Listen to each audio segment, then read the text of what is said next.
이봐요, 중국. 당신들은 한국을 절대 이길 수 없습니다. 지구의 자전축이 흔들리고 있습니다. 지난 2000년 인류의 혀를 지배해온 제국의 법칙이 단 10년 만에 붕괴되고 있고 총알 한 발 없이 군함 한 척 없이 영미권의 심장부가 뚫려버렸습니다. 영국 옥스퍼드의 슈퍼컴퓨터 그리고 세계 최정상의 펜타곤 전략가들조차 이 현상을 오류, 에러라고 불렀습니다. 인류학적으로 절대 불가능한 확률, 고작 5천만 명의 언어가 80억 인구의 뇌 구조를 실시간으로 재설계하고 있는 겁니다.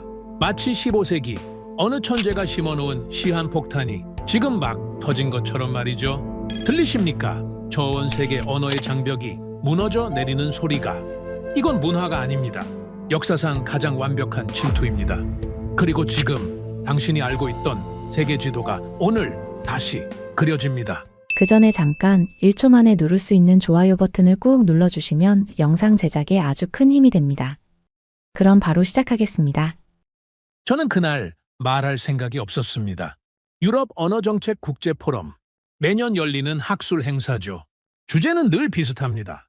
21세기 공용어의 미래, 영어의 지위, 중국어의 부상, 그런 뻔한 이야기들이었죠. 솔직히 말하면 지루했습니다. 저는 피터 랭포드입니다. 옥스퍼드에서 언어정책과 문명사를 가르치고 있습니다. 32년째죠? 제국의 언어가 어떻게 퍼지고 어떻게 사라지는지, 그게 제 평생의 연구 주제였습니다. 젊었을 때 논문 하나를 썼습니다. 영어는 총과 식민지의 결과가 아니라 가장 효율적인 언어이기 때문에 살아남았다.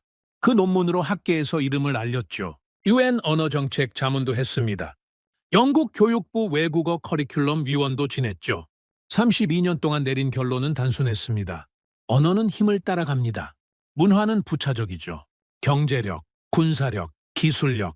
그게 언어의 운명을 결정합니다. 로맨틱한 이야기가 아니죠. 하지만 역사는 그렇게 움직여 왔습니다. 그날은 발표자가 아니었습니다. 청중석 맨 뒷줄에 앉아 있었죠. 오래된 동료들 얼굴이나 보고 저녁에 와인이나 한잔하자. 그 정도 생각이었습니다. 비행기 표도 다음 날 아침으로 끊어놨죠. 하루만 버티면 됐습니다. 회의장은 제네바 시내의 오래된 건물이었습니다. 천장이 높았죠. 샹들리에가 달려 있었습니다. 유럽 특유의 권위적인 분위기였죠. 이런 자리에서 사람들은 조심스럽게 말합니다. 직접적인 비판은 피하죠. 학문의 가면을 쓴 정치. 그게 국제학술 포럼의 본질입니다. 패널에는 익숙한 얼굴들이 앉아 있었습니다. 프랑스 국립연구소 소장, 일본 와세다 대학 교수, 미국 조지타운 대학에서 온 언어학자, 그리고 중국 베이징 외국어 대학 교수. 이름은 굳이 말하지 않겠습니다. 중요한 건 이름이 아니니까요. 오전 세션은 예상대로였습니다. 영어의 지배력은 여전하다. 하지만 중국어가 부상하고 있다. 다극화 시대가 온다. 들어본 이야기들이었죠? 새로운 건 없었습니다. 점심시간에 오래된 친구를 만났습니다. 캠브리지에서 온 동료였죠. 우리는 와인을 마시며 농담을 했습니다. 오후 세션은 대충 듣고 빠지자. 그렇게 약속했죠. 그런데 오후 세션에서 이상한 일이 벌어졌습니다. 중국에서 온 교수가 발언대에 섰습니다. 양복이 반듯했죠. 넥타이 매듭이 정확했습니다. 준비된 사람의 모습이었죠. 저는 별 관심이 없었습니다. 중국 학자들의 발표는 대부분 예측 가능하니까요. 중국어의 미래가 밝다. 그런 이야기겠죠. 중국 교수가 슬라이드를 띄웠습니다. 아시아 언어 학습 현황이라는 제목이었죠. 그리고 입을 열었습니다. 오늘은 조금 다른 이야기를 하겠습니다. 최근 일부 언론에서 한국어 확산을 과장되게 보도하고 있죠. 이 현상에 대해 학술적으로 분석해 보겠습니다. 저는 눈썹을 치켜 올렸습니다. 한국어요. 예상 밖의 주제였죠. 중국 교수가 말을 이었습니다. 한국어 확산은 일시적인 문화 현상입니다. 저는 펜을 내려놓았습니다. K-팝과 드라마가 만들어낸 거품이죠. 실질적인 언어 경쟁력과는 무관합니다. 젊은이들의 유행입니다. 깊이가 없죠. 아시아의 미래 공용어는 당연히 중국어입니다. 경제 규모, 인구, 정치적 영향력, 모든 지표가 그렇게 말하고 있죠. 중국 교수의 목소리는 자신감에 차 있었습니다. 능숙한 영어였죠. 옥스퍼드 억양이 섞여 있었습니다. 영국에서 유학한 모양이었죠. 발음도 좋았습니다. 하지만 저는 발음을 듣고 있지 않았습니다. 데이터를 보고 있었습니다. 슬라이드에 그래프가 떠 있었습니다. 아시아 주요 언어 학습자 추이. 중국어가 가파르게 올라가고 한국어는 거의 평평했죠. 설득력 있어 보였습니다. 하지만 저는 그래프 아래쪽을 봤습니다. 작은 글씨로 출처가 적혀 있었죠. 2015년 자료였습니다. 지금이 몇 년도입니까? 거의 10년이 지난 수치였죠. 그리고 출처도 이상했습니다. 중국 정부 산하연구소. 독립적인 학술 기관이 아니었습니다. 저는 눈을 가늘게 떴습니다. 이건 학문이 아닙니다. 선전이죠. 중국 교수가 다음 슬라이드로 넘겼습니다. 한국어를 배우는 사람들의 동기를 보십시오. 대부분 엔터테인먼트입니다. 실용적 가치가 없죠. 취업에 도움이 되지 않습니다. 국제 비즈니스에서 쓸모가 없습니다. 한국의 경제 규모를 생각해 보십시오. 세계 10위권이죠. 하지만 중국은 2위입니다. 어떤 언어가 더 가치 있겠습니까? 논리적으로 들렸습니다. 하지만 저는 32년간 언어의 흥망을 연구해 온 사람입니다. 저런 단순한 논리가 현실과 맞아떨어진 적은 한 번도 없었죠. 저는 고개를 들어 회의장을 둘러봤습니다. 놀라운 광경이었습니다. 사람들이 고개를 끄덕이고 있었죠. 프랑스에서 온 교수, 턱을 괴고 동의하는 표정이었습니다. 일본 대표단, 미묘한 미소를 짓고 있었죠. 한국어 확산이 불편했던 모양입니다. 미국 학자, 노트북을 두드리며 메모하고 있었습니다. 심지어 영국 동료들까지. 아무도 반박하지 않았습니다. 아무도 데이터의 출처를 묻지 않았죠. 아무도 손을 들지 않았습니다. 아무도 이상하다고 말하지 않았습니다. 침묵이 동의가 되는 순간이었습니다. 저는 속이 뒤집혔습니다. 오해하지 마십시오. 저는 한국을 좋아해서 화가 난 게 아닙니다. 솔직히 말하면 한국에 대해 깊이 생각해 본 적도 없었죠. 경제는 성공했지만 언어는 지역적일 수밖에 없는 나라. 그게 제 인식이었습니다. 한글이요. 흥미로운 문자죠. 언어학 개론 시간에 잠깐 다루는 정도입니다. 세종대왕이 만들었다. 과학적인 원리가 있다. 하지만 세계 표준이 되기엔 너무 특수합니다. 사용 인구가 제한적이죠. K-팝이요. 제 손녀가 좋아합니다. 방탄소년단인가요? 이름은 알고 있죠. 하지만 젊은 세대의 일시적 소비 문화입니다. 비틀즈가 세계를 휩쓸었을 때도 영어가 공용어가 된 건 아니었죠. 문화와 언어는 다른 문제입니다. 그래서 저는 한국어 확산 뉴스를 처음 봤을 때 코웃음을 쳤습니다. 또 언론의 과장이겠지? 그렇게 생각했죠. 그런데 지금 눈앞에서 벌어지고 있는 건 다른 문제였습니다. 학문이 왜곡되고 있었습니다. 데이터가 정치적 목적에 이용되고 있었죠. 언어학이 아니라 선전이었습니다. 중국의 이익을 위해 사실이 조작되고 있었습니다. 그리고 이 방 안에 있는 전문가들은 그걸 그냥 지켜보고 있었죠. 학자는 침묵으로 편을 들 수 있습니다. 저는 그 사실을 너무 잘 알고 있었죠. 평생 그걸 연구해 왔으니까요. 영어가 세계 공용어가 된 건 총과 식민지 때문만은 아닙니다. 다른 언어들이 침묵했기 때문이기도 하죠. 프랑스어가 패배한 건 전쟁에서 진 게 아닙니다. 학자들이 영어의 우월성을 인정해 버렸기 때문이죠. 지금 이 자리에서 똑같은 일이 벌어지고 있었습니다. 중국 교수의 발언이 계속됐습니다. 동남아시아에서 한국어 학습이 늘었다는 보도가 있죠. 하지만 이건 한국 기업의 마케팅 효과입니다. 지속 가능하지 않습니다. 한국 경제가 흔들리면 바로 사라질 현상이죠. 반면 중국어는 구조적으로 확산되고 있습니다. 1대1로 사업을 보십시오. 아프리카부터 동남아시아까지 중국어가 경제의 언어가 되고 있습니다. 저는 메모지를 꺼냈습니다. 그리고 숫자를 적기 시작했죠. 베트남, 한국어 제1외국어 지정, 초등학교 정규 과목 채택, 한국어 능력자 연봉 3배에서 5배 상승. 이건 유행이 아닙니다. 국가 정책이죠. 미얀마, 한국 드라마 원음 방송, 자막만으로 언어 습득하는 사람들, 한국어 학원이 3년 새 200% 증가, 중국 자본이 넘쳐나는 나라에서 한국어를 배운다고요. 이건 의미가 있습니다. 몽골, 영어를 제치고 한국어 학습자 수 1위, 유학 목적지 변화, 미국에서 한국으로. 몽골 젊은이들이 왜 한국을 선택했겠습니까? 이건 엔터테인먼트가 아니었습니다. 경제였죠. 생존이었습니다. 사람들은 돈이 되는 언어를 배웁니다. 그건 언어학의 기본 원칙이죠. 감정이 아닙니다. 계산입니다. 그리고 그 숫자가 지금 이 자리에서 왜곡되고 있었습니다. 중국 교수가 결론을 향해 가고 있었습니다. 결론적으로 한국어 확산은 과대평가되어 있습니다. 일시적 현상이죠. 10년 안에 정상화될 겁니다. K-팝 열풍이 식으면 한국어 학습도 줄어들 겁니다. 아시아의 미래는 명확합니다. 중국어입니다. 이건 희망이 아니라 현실이죠. 박수가 터졌습니다. 뜨겁지는 않았죠. 하지만 분명한 박수였습니다. 예의 바른 동의. 학술적 승인. 저는 박수 소리를 들으며 손이 떨리는 걸 느꼈습니다. 저는 안경을 벗었습니다. 렌즈를 닦는 척했죠. 하지만 사실은 생각을 정리하고 있었습니다. 지금 일어나야 하나? 아니면 그냥 넘어가야 하나? 저는 발표자가 아니었습니다. 청중이었죠. 굳이 나설 필요가 없었습니다. 하지만 머릿속에서 한 문장이 맴돌았습니다. 침묵하면 공범이 된다. 저는 32년간 언어의 역사를 연구하면서 수많은 침묵을 봐왔습니다. 나치 시대의 독일 학자들이 침묵했죠. 식민지 시대의 유럽 언어학자들이 침묵했습니다. 그들은 직접 손을 더럽히지 않았죠. 하지만 역사는 그들을 공범으로 기록했습니다. 지금 이 자리에서 저도 같은 선택을 해야 했습니다. 제가 화가 나면 오히려 말이 정확해집니다. 목소리가 낮아지고 문장이 짧아지죠. 고함을 지르지 않습니다. 대신 틀린 부분을 정확하게 지적하죠. 32년 강단에 서면서 익힌 습관입니다. 저는 손을 들었습니다. 회의장이 조용해졌습니다. 맨 뒷줄에서 손을 드는 사람은 거의 없거든요. 보통 앞줄에 앉은 사람들이 질문하죠. 뒷줄은 듣기만 하는 자리입니다. 하지만 저는 손을 들었습니다. 천천히, 확실하게. 사회자가 당황한 표정을 지었습니다. 잠시 머뭇거리더니 저를 가리켰죠. 네, 뒷줄 신사분. 발언하시죠. 저는 천천히 일어섰습니다. 양복 단추를 잠갔죠. 목소리를 가다듬었습니다. 피터 랭포드입니다. 옥스퍼드에서 언어 정책을 가르치고 있죠.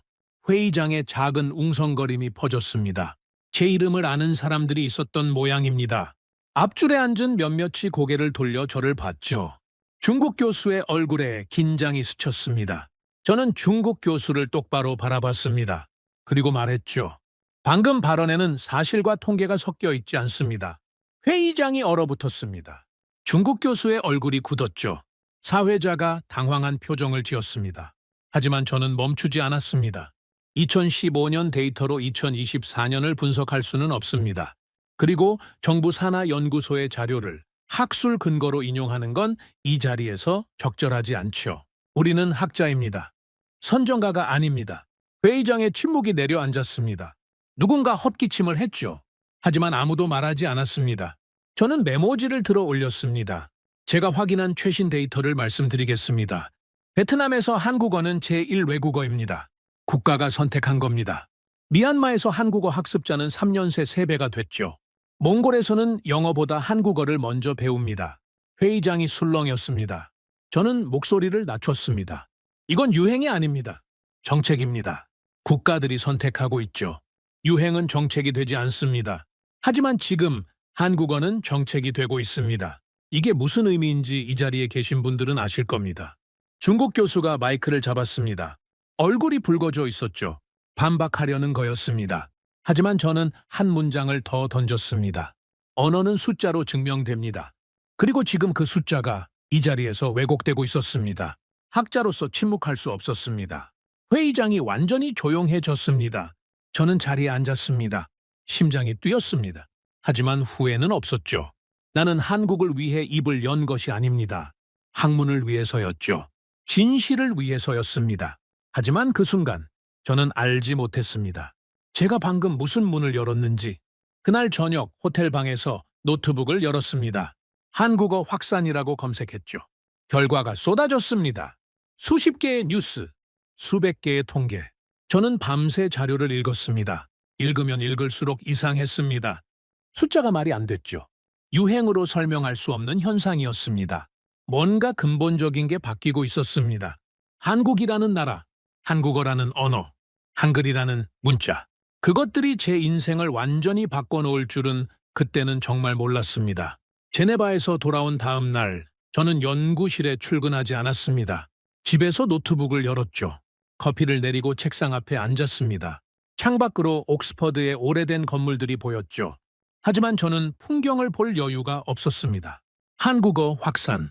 검색창에 그렇게 쳤습니다. 저는 감정적인 사람이 아닙니다. 32년간 학자로 살아오면서 배운 게 있죠. 감정은 판단을 흐립니다. 데이터만 믿어야 합니다. 그래서 포럼에서 있었던 일도 잊으려고 했습니다. 중국 교수와의 충돌, 회의장의 침묵, 그건 이미 지나간 일이었죠. 하지만 한 가지가 머릿속에서 떠나지 않았습니다. 왜 아무도 반박하지 않았을까? 저를 제외하고 그 자리에 있던 수십 명의 언어학자들, 그들도 데이터가 이상하다는 걸 알았을 겁니다. 2015년 자료라는 걸 봤을 겁니다. 출처가 중국 정부 산하연구소라는 것도 알았겠죠. 하지만 아무도 말하지 않았습니다. 두 가지 가능성이 있었습니다. 첫째, 그들이 비겁했다. 중국과의 관계를 고려해서 침묵을 선택했다. 둘째, 그들도 한국어 확산을 유행이라고 생각했다. 굳이 반박할 가치가 없다고 본 것이다. 저는 두 번째 가능성이 더 신경 쓰였습니다. 만약 그게 사실이라면 저도 틀렸을 수 있으니까요.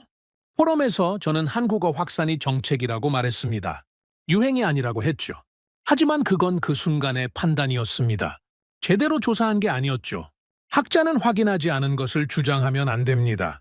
그래서 조사를 시작했습니다. 한국을 위해서가 아니었습니다. 제 발언이 틀리지 않았다는 걸 확인하기 위해서였죠. 직업적 의무였습니다. 첫 번째로 확인한 건 동남아시아 데이터였습니다. 미얀마부터 시작했죠. 미얀마는 제가 관심을 두지 않았던 나라였습니다. 언어학적으로 특별할 게 없다고 생각했거든요. 영어도 중국어도 아닌 버마어를 쓰는 나라. 국제 언어 질서에서 주변부에 있는 나라였죠. 그런데 이상한 데이터가 나왔습니다. 미얀마에서 한국 드라마가 방송되고 있었습니다. 그건 알고 있었죠. 한류라는 게 동남아시아에 퍼졌다는 건 뉴스에서 봤으니까요. 하지만 이상한 건 방송 방식이었습니다. 더빙이 없었습니다. 보통 외국 드라마를 방송할 때는 더빙을 하죠. 아니면 최소한 자국어 자막이라도 넣습니다.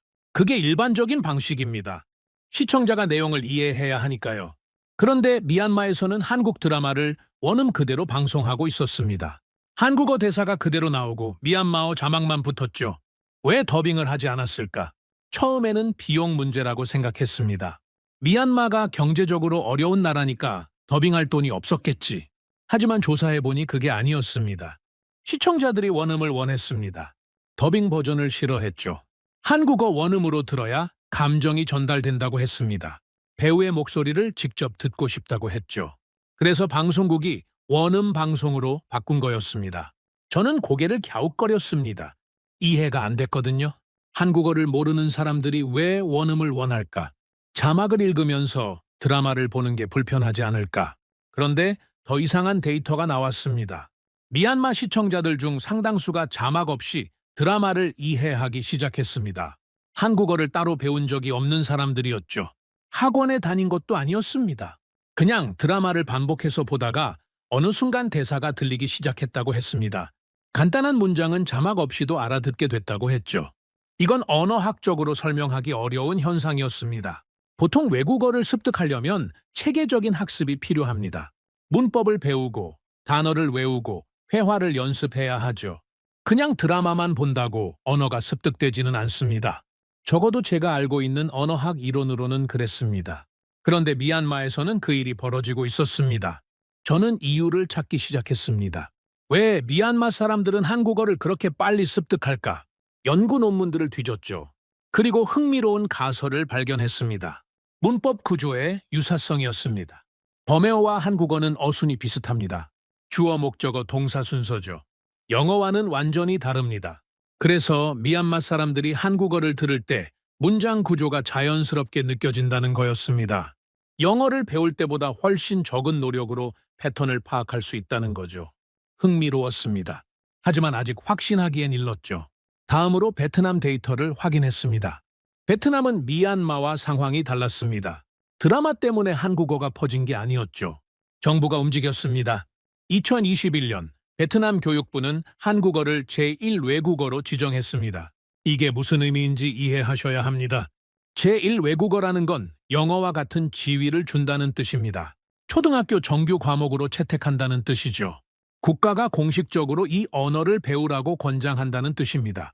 베트남은 왜 그런 결정을 내렸을까? 저는 베트남의 경제 데이터를 찾아봤습니다.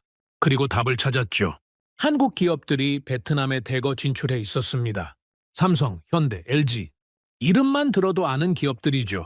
삼성전자 베트남 법인은 베트남 전체 수출의 20% 이상을 차지하고 있었습니다. 베트남 경제에서 한국 기업의 비중이 어마어마했죠. 그리고 결정적인 통계가 있었습니다. 베트남에서 한국어 능력자의 연봉은 비능력자의 3배에서 5배였습니다. 같은 일을 해도 한국어를 할 줄 아는 사람이 훨씬 많이 벌었죠. 한국 기업에 취직하면 인생이 달라졌습니다. 베트남 젊은이들에게 한국어는 출세의 사다리였습니다. 유행은 정책이 되지 않습니다. 하지만 돈은 정책이 됩니다. 베트남 정부는 계산을 한 거였습니다. 한국어를 가르치면 국민들의 소득이 올라간다. 한국 기업 투자가 더 늘어난다. 국가 경제가 성장한다. 그래서 제1외국어로 지정한 거였죠. 저는 의자의 등을 기댔습니다. 커피가 식어 있었죠. 몇 시간이나 지났는지 몰랐습니다. 이건 문화가 아니었습니다. 경제였죠. 생존이었습니다.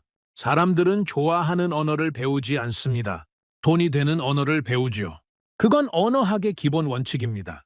라틴어가 사라진 건 로마 제국이 망했기 때문입니다. 영어가 퍼진 건 대영 제국과 미국이 세계를 지배했기 때문이죠. 언어는 힘을 따라갑니다. 그리고 지금 동남아시아에서 한국어가 힘이 되고 있었습니다.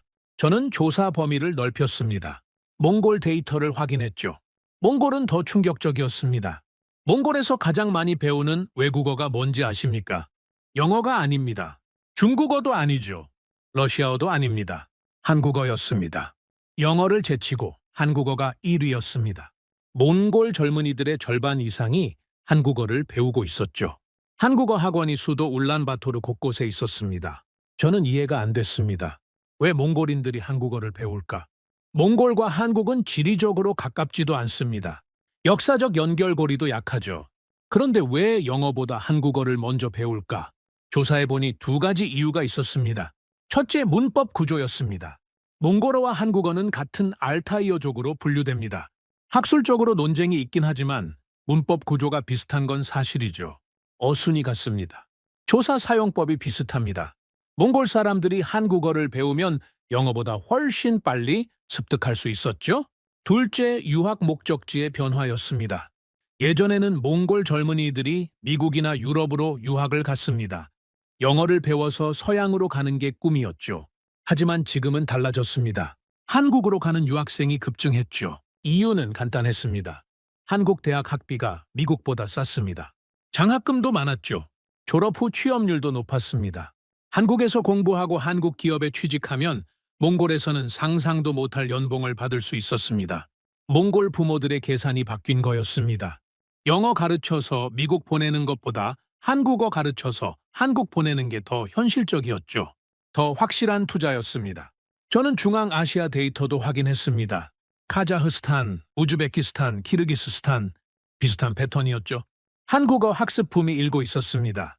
한국 기업 진출, 유학 수요, 취업 기회, 이유는 다 비슷했습니다. 저는 노트북을 닫았습니다.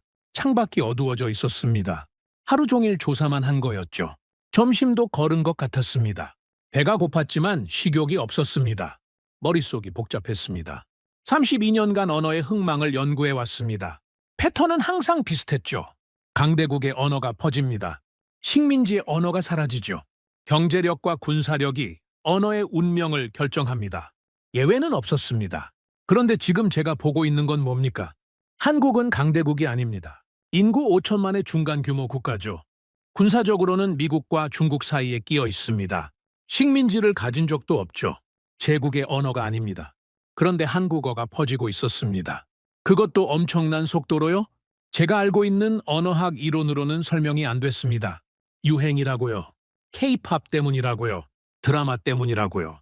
그건 너무 단순한 설명이었습니다. 유행으로 국가 정책이 바뀌지는 않습니다. 유행으로 교육 시스템이 재편되지는 않죠. 유행으로 사람들이 수년간 공부하지는 않습니다. 이건 다른 거였습니다. 뭔가 근본적인 변화가 일어나고 있었습니다.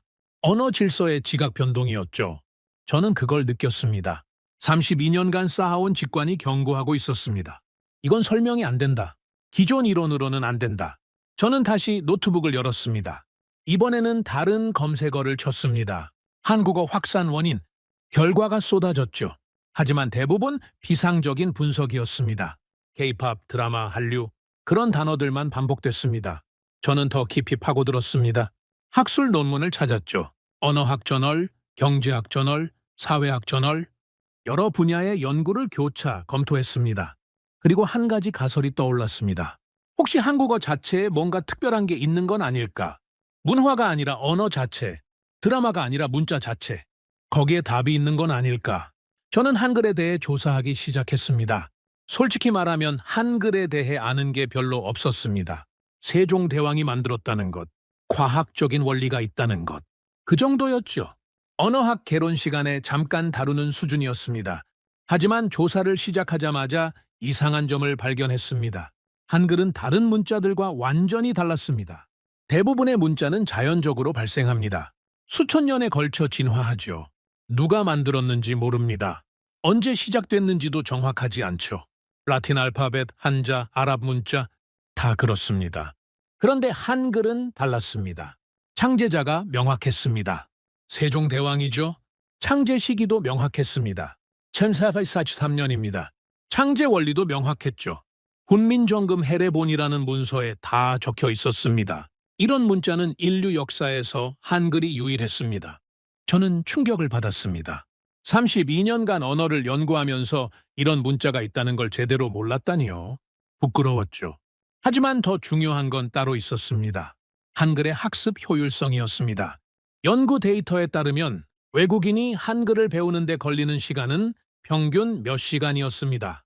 몇 년이 아닙니다. 몇 달이 아니죠? 몇 시간입니다. 기본적인 읽기와 쓰기를 익히는데 하루면 충분했습니다. 이건 다른 문자와 비교할 수 없는 수치였습니다. 한자는 수천 개를 외워야 합니다. 수년이 걸리죠. 아랍 문자는 연결 규칙이 복잡합니다. 몇 달은 걸립니다. 심지어 라틴 알파벳도 불규칙한 발음 때문에 익숙해지려면 시간이 필요하죠. 그런데 한글은 몇 시간이면 됐습니다. 저는 자리에서 일어났습니다. 방 안을 서성거렸죠. 생각을 정리해야 했습니다. 지금까지 확인한 걸 종합하면 이랬습니다. 하나, 동남아시아와 중앙아시아에서 한국어 학습이 폭발적으로 늘고 있다. 둘, 이건 문화적 유행이 아니라 경제적 선택이다. 셋, 국가들이 정책적으로 한국어를 채택하고 있다. 넷, 한글이라는 문자 자체가 학습에 유리한 구조를 가지고 있다. 이건 우연의 일치가 아니었습니다. 경제와 구조가 움직이고 있었습니다. 문화는 촉매제였을 뿐이죠. K-팝과 드라마가 한국에 대한 관심을 일으켰습니다. 하지만 사람들이 실제로 언어를 배우기 시작한 건 돈이 됐기 때문입니다. 그리고 한글이 배우기 쉬웠기 때문에 포기하지 않고 계속한 거죠. 완벽한 조합이었습니다. 문화적 매력, 경제적 인센티브, 언어적 효율성, 이 세 가지가 동시에 작동하고 있었습니다. 역사상 이런 조합을 가진 언어가 있었을까요? 저는 떠올릴 수가 없었습니다. 영어도 이렇지는 않았습니다. 영어는 총과 식민지로 퍼졌죠. 매력이 아니라 강제였습니다. 사람들이 영어를 좋아해서 배운 게 아니었습니다. 안 배우면은 생존할 수 없었기 때문에 배운 거죠. 그런데 한국어는 달랐습니다. 강제가 아니었습니다. 선택이었죠. 사람들이 스스로 원해서 배우고 있었습니다. 한국이 군대를 보낸 적이 없습니다. 식민지를 만든 적도 없죠. 그런데도 언어가 퍼지고 있었습니다. 이건 새로운 현상이었습니다. 언어 확산의 새로운 모델이었죠. 제가 32년간 연구해온 패턴과 완전히 달랐습니다. 저는 창밖을 바라봤습니다. 옥스퍼드의 밤하늘이 어두웠죠. 별은 보이지 않았습니다. 하지만 제 머릿속에는 새로운 별이 떠오르고 있었습니다. 한국어, 이 언어가 세계 질서를 바꿀 수도 있겠다. 그 생각이 처음 들었습니다. 황당하게 느껴졌죠. 인구 5천만 국가의 언어가 세계 질서를 바꾼다고요. 말이 안 됐습니다. 하지만 데이터는 거짓말을 하지 않았습니다. 그리고 지금 그 데이터가 한국어를 가리키고 있었습니다. 저는 노트북을 닫고 침대에 누웠습니다. 잠이 오지 않았죠. 머릿속에서 숫자들이 맴돌았습니다. 베트남, 미얀마, 몽골, 카자흐스탄. 그 나라들의 젊은이들이 한국어를 배우는 모습이 떠올랐습니다. 그들은 왜 한국어를 선택했을까? 답은 이미 나와 있었습니다. 사람들은 돈이 되는 언어를 배웁니다. 언어는 생존 앞에서 솔직해지죠. 그리고 지금 그 언어가 바뀌고 있었습니다. 영어 중심의 세계 질서, 그게 영원할 거라고 생각했습니다. 하지만 영원한 건 없죠. 라틴어도 사라졌습니다. 프랑스어도 밀려났죠. 언어의 역사는 흥망의 역사입니다. 새로운 질서가 오고 있었습니다. 저는 그날 밤 거의 잠을 자지 못했습니다. 눈을 감아도 숫자들이 보였죠. 그래프가 보였습니다.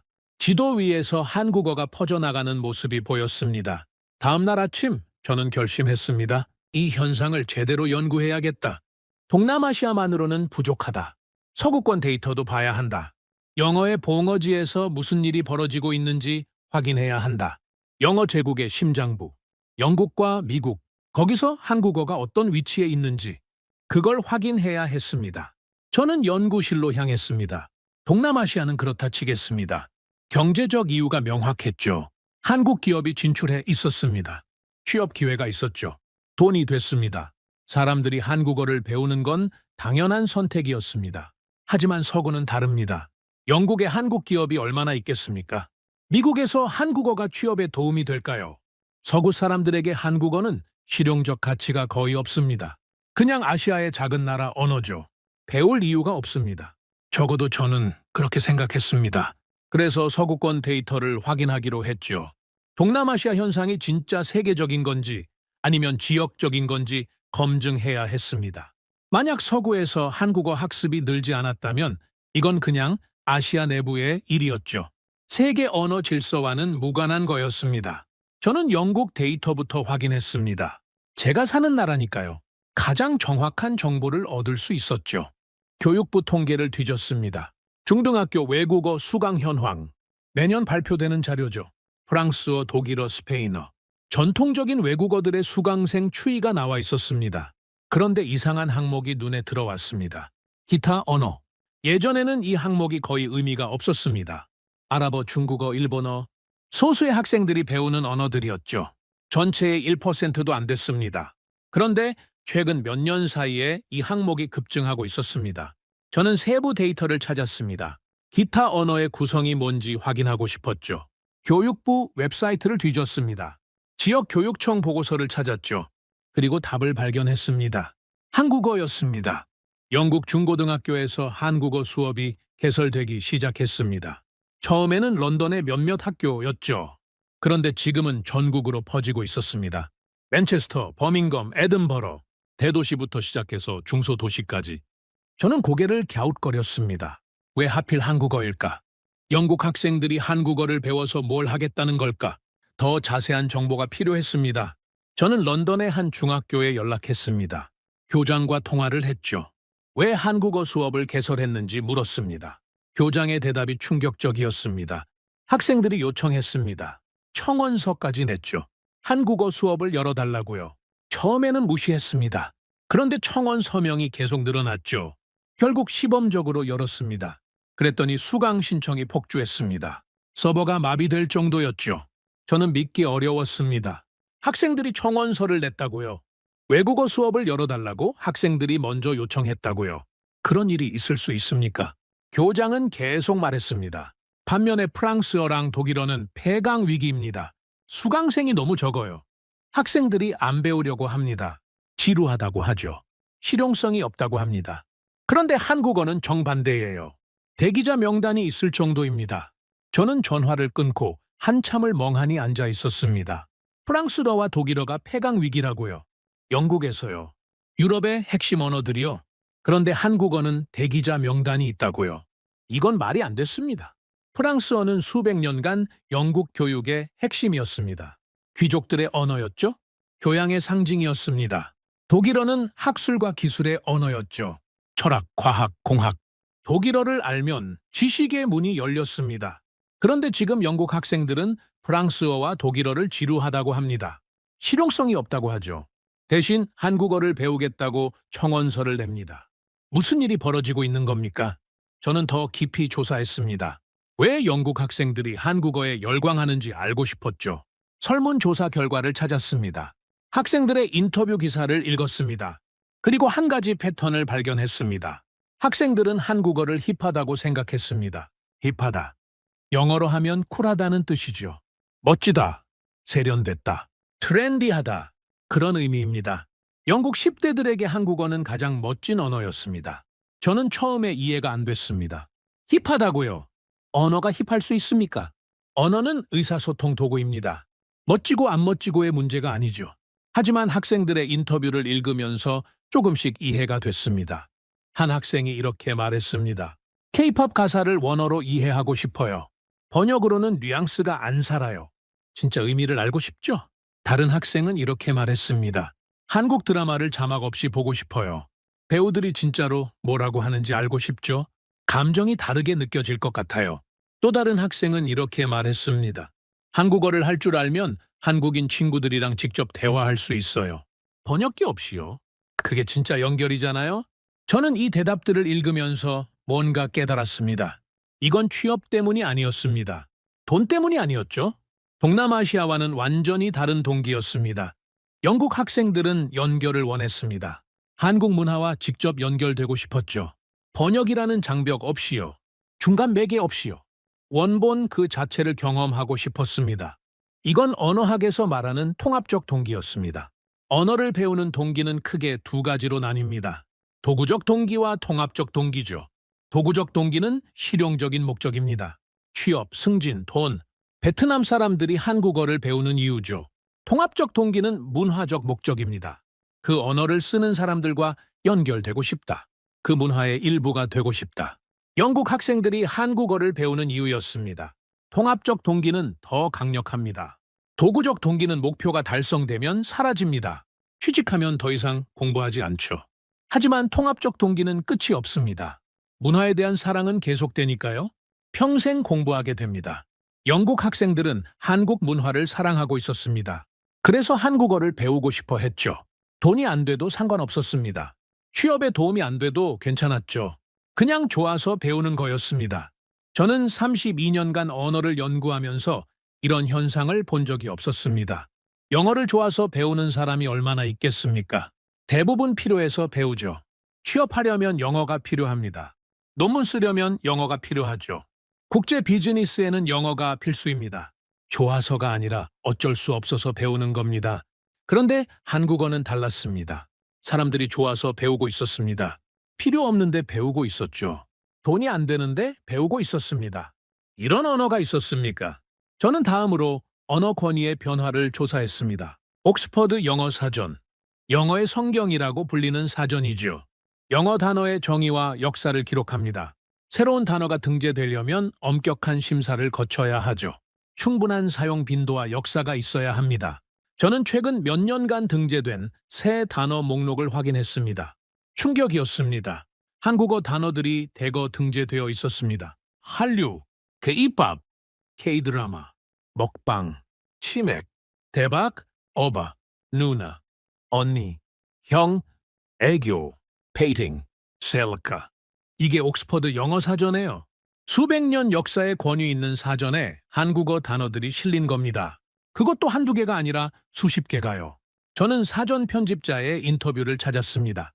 왜 이렇게 많은 한국어 단어를 등재했는지 물은 기사였죠. 편집자의 대답이 이랬습니다. 이 단어들은 영어로 번역할 수 없습니다. 대체할 단어가 없죠. 먹방이라는 개념은 영어에 존재하지 않았습니다. 치맥도 마찬가지죠. 오빠나 누나 같은 호칭도 영어로 정확히 옮길 수 없습니다. 한국 문화와 함께 이 단어들이 영어권에 들어왔고 사람들이 실제로 사용하고 있습니다. 사전은 언어의 현실을 반영해야 합니다. 저는 이 대답을 읽으면서 전율을 느꼈습니다. 언어가 아니라 문화 개념의 침투였습니다. 한국어 단어가 영어에 들어온 게 아니었습니다. 한국 문화의 개념이 영어권에 들어온 거였죠.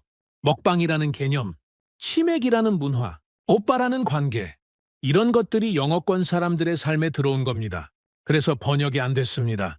번역할 개념 자체가 영어에 없었으니까요. 이건 언어학적으로 엄청난 사건이었습니다.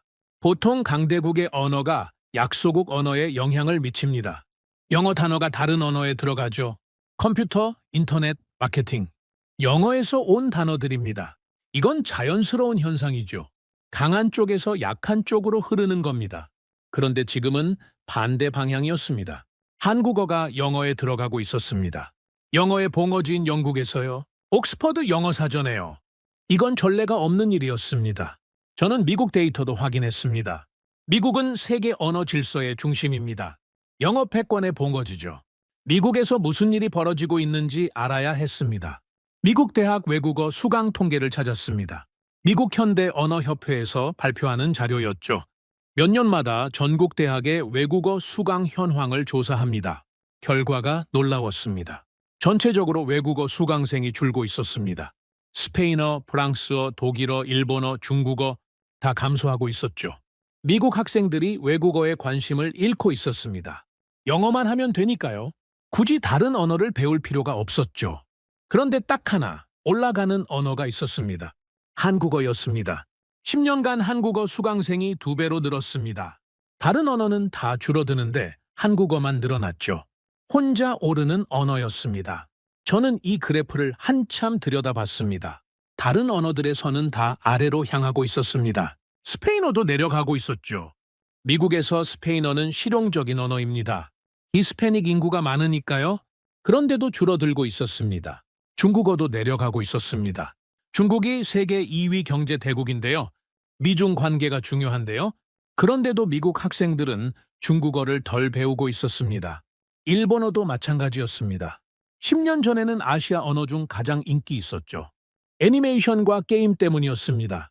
그런데 지금은 내려가고 있었습니다. 오직 한국어만 올라가고 있었습니다. 왜일까요?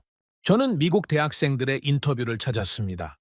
왜 한국어를 선택했는지 물은 기사들이었죠. 대답은 영국 학생들과 비슷했습니다.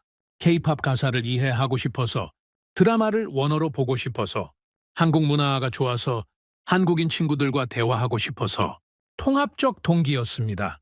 돈이 아니라 사랑이었죠. 하지만 미국에서는 한 가지 요소가 더 있었습니다. 한국계 미국인들의 영향이었습니다.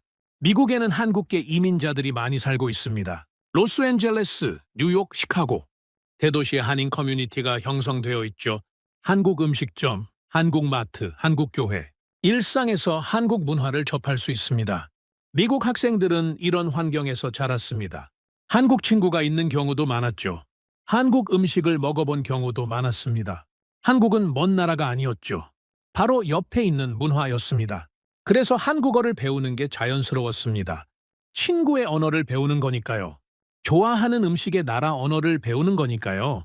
저는 자리에서 일어났습니다. 연구실 창가로 걸어갔죠. 옥스퍼드의 오래된 건물들이 보였습니다. 수백 년 된 대학, 영어 학문의 중심지. 그런데 이 영어의 중심지에서 한국어가 올라오고 있었습니다. 저는 처음으로 인정했습니다. 이건 아시아 현상이 아닙니다. 동남아시아에서 시작된 게 아니었습니다. 거기서 끝나는 것도 아니었죠. 영어 제국의 심장부에서 균열이 시작되고 있었습니다. 영국에서, 미국에서, 영어의 봉어지에서 젊은 세대가 움직이고 있었습니다. 그들은 기성세대와 달랐습니다. 영어만이 세계어라는 생각을 갖고 있지 않았죠. 다른 언어, 다른 문화에 열려 있었습니다. 그리고 그들이 선택한 건 한국어였습니다. 왜 한국어였을까요? 저는 그 답을 찾아야 했습니다. 왜 하필 한국어인지. 중국어도 아니고 일본어도 아니고 왜 한국어인지. 문화의 힘이라고 하기엔 설명이 부족했습니다. 일본도 문화 강국입니다. 애니메이션, 게임, 만화. 일본 문화도 전 세계에 퍼져 있죠. 그런데 왜 일본어는 줄어들고 한국어는 늘어날까요? 중국은 경제 대국입니다. 세계 2위죠. 실용적 가치로 따지면 중국어가 훨씬 유리합니다. 그런데 왜 중국어는 줄어들고 한국어는 늘어날까요? 뭔가 다른 요소가 있었습니다. 한국어만이 가진 뭔가, 다른 언어에는 없는 뭔가, 그게 있었습니다. 그래서 사람들이 한국어를 선택하는 거였습니다. 저는 그게 뭔지 알아내야 했습니다. 연구실로 돌아와서 다시 노트북을 열었습니다. 이번에는 다른 방향으로 조사하기로 했죠. 한국어의 학습 경험, 외국인들이 한국어를 배울 때 어떤 경험을 하는지. 수많은 후기와 인터뷰를 읽었습니다. 유튜브 영상도 봤죠. 외국인들이 한국어 학습 과정을 공유하는 콘텐츠가 많았습니다. 그리고 공통적인 이야기를 발견했습니다. 한글이 쉽다는 거였습니다. 거의 모든 학습자들이 같은 말을 했습니다. 한글은 하루면 배울 수 있다. 일주일이면 읽을 수 있다. 다른 언어와 비교할 수 없을 정도로 쉽다.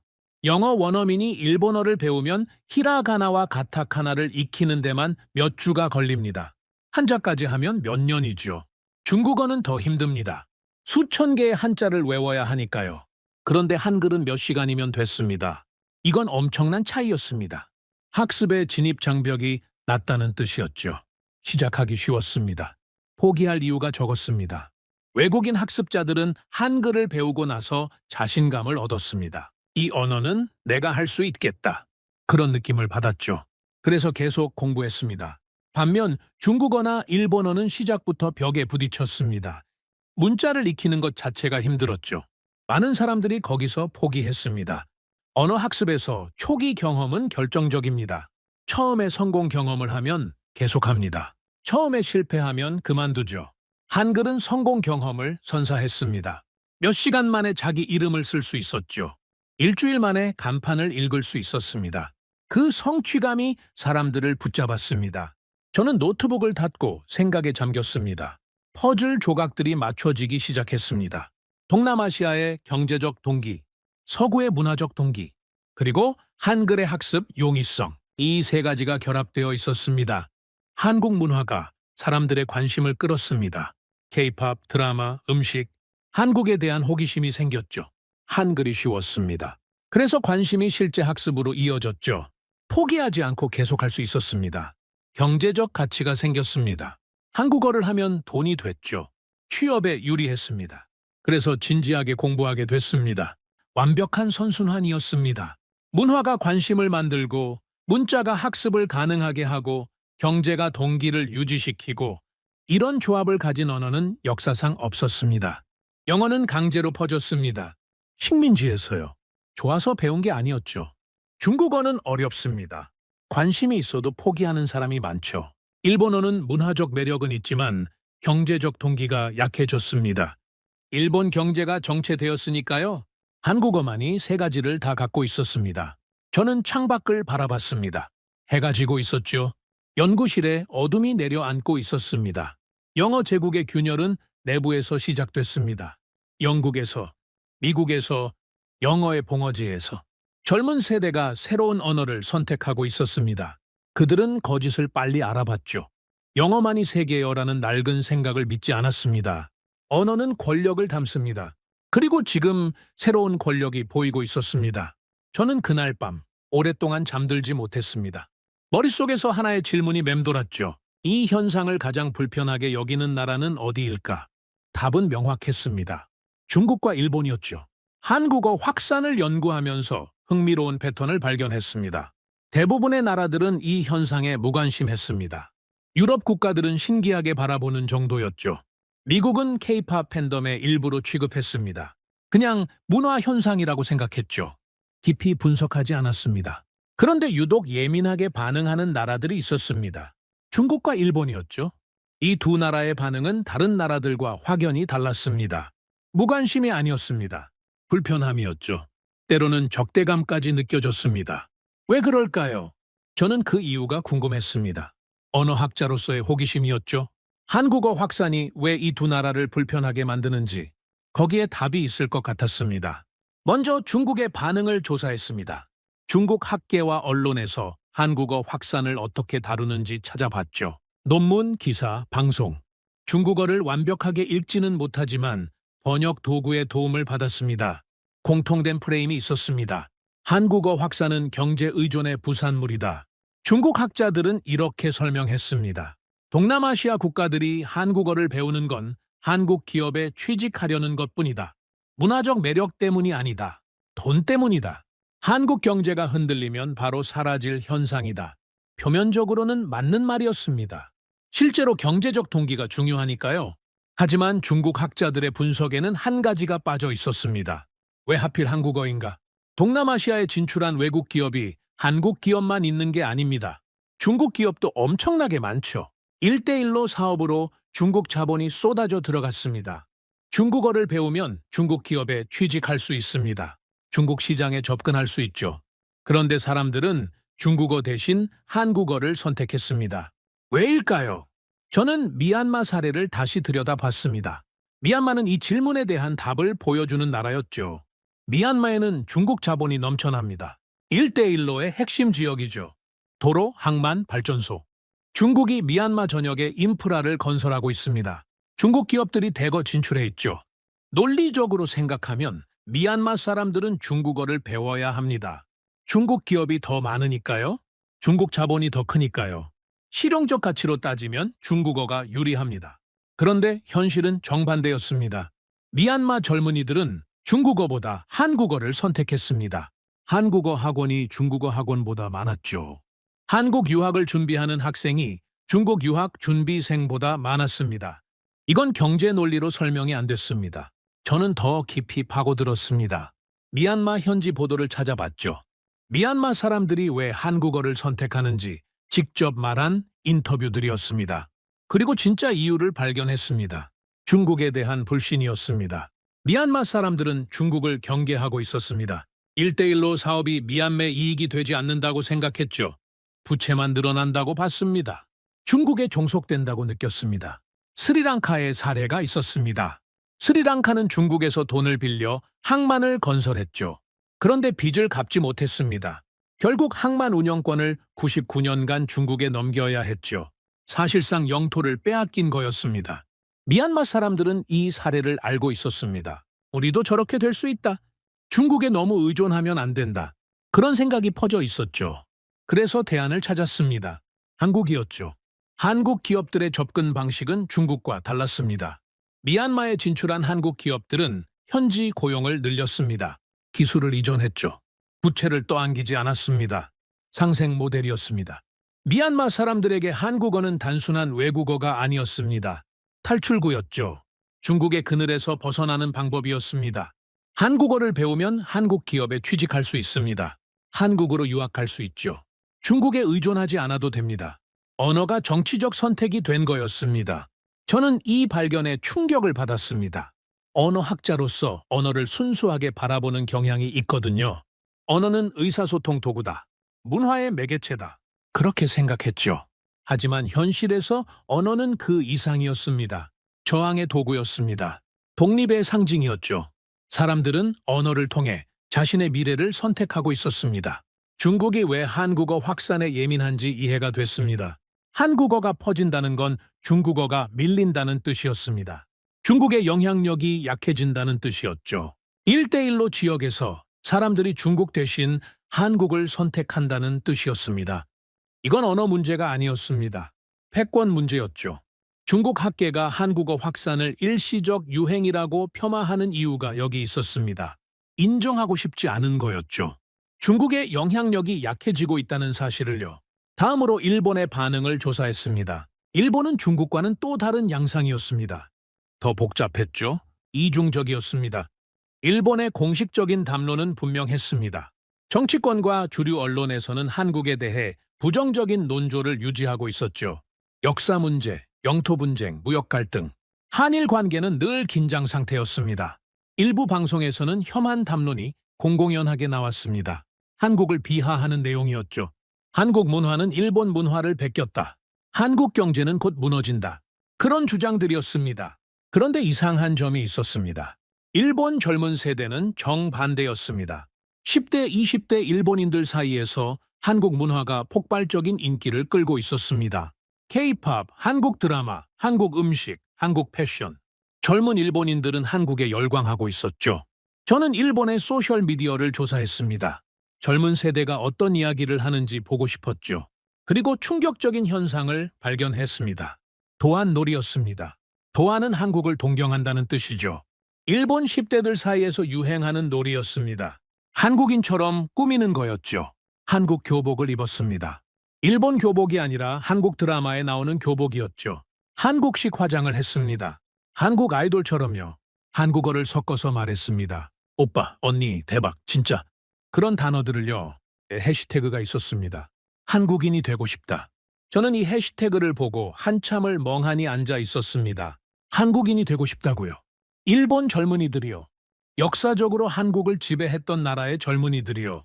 이건 단순한 문화 소비가 아니었습니다. 정체성의 변화였습니다. 일본 젊은이들은 자국 문화보다 한국 문화를 더 매력적으로 느끼고 있었습니다. 일본인으로 사는 것보다 한국인처럼 사는 게 더 멋지다고 생각했죠. 그래서 한국인이 되고 싶다고 말하는 거였습니다. 저는 전율을 느꼈습니다.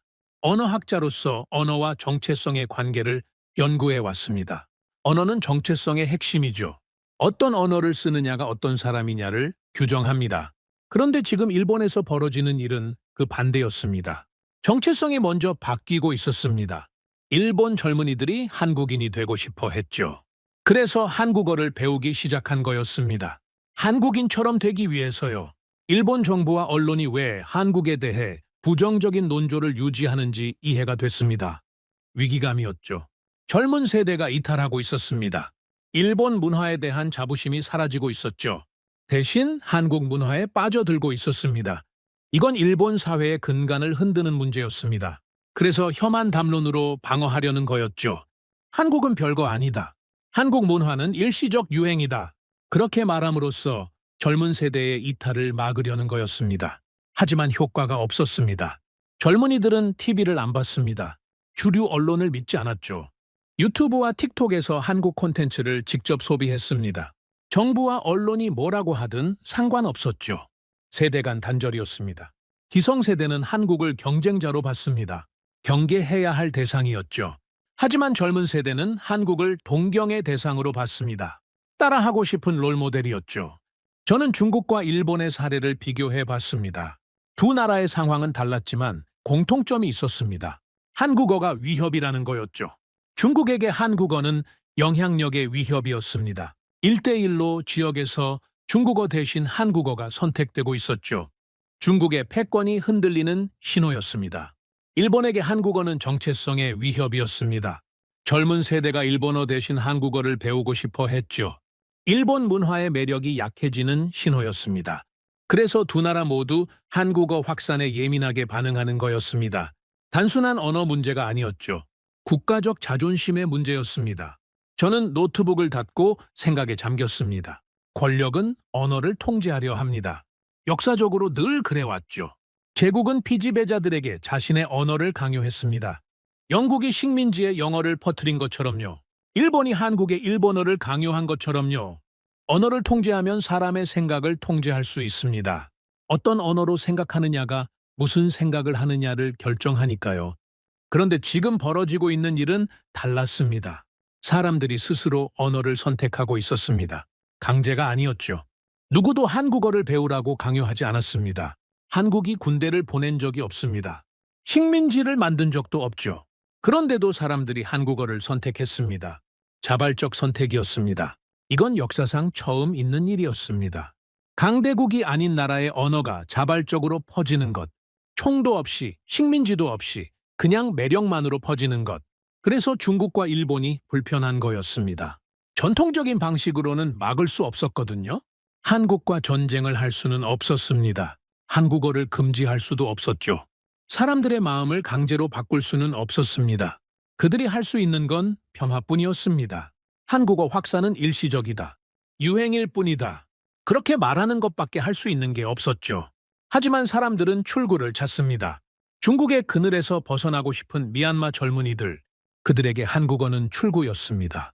일본 사회의 경직성에서 벗어나고 싶은 일본 젊은이들, 그들에게도 한국어는 출구였죠. 한국어는 출구가 된 거였습니다. 억압에서 벗어나는 출구, 낡은 질서에서 벗어나는 출구, 새로운 가능성으로 가는 출구. 그래서 불편해진 나라들이 생겼습니다. 기존 질서의 수혜자들이요? 그들은 사람들이 출구를 찾는 걸 원하지 않았죠. 저는 창밖을 바라봤습니다. 옥스퍼드의 하늘이 흐렸습니다. 한 가지 결론에 도달했습니다. 한국어는 좋아서 배우는 언어가 아닙니다. 물론 K-팝이 좋아서 배우는 사람도 있습니다. 드라마가 좋아서 배우는 사람도 있죠. 하지만 그게 전부가 아니었습니다. 살기 위해 배우는 언어였습니다. 베트남과 미얀마의 젊은이들처럼요. 한국어가 더 나은 삶을 약속했으니까요. 되고 싶어서 배우는 언어였습니다. 일본의 젊은이들처럼요. 한국인이 되고 싶었으니까요. 언어의 위치가 바뀌었습니다. 예전에는 영어가 그 자리에 있었죠. 영어를 배우면 더 나은 삶을 살 수 있었습니다. 영어를 하면 세계 시민이 될 수 있었죠. 그런데 지금은 한국어가 그 자리를 넘보고 있었습니다. 적어도 일부 지역에서는요. 적어도 젊은 세대에게는요. 저는 자리에서 일어났습니다.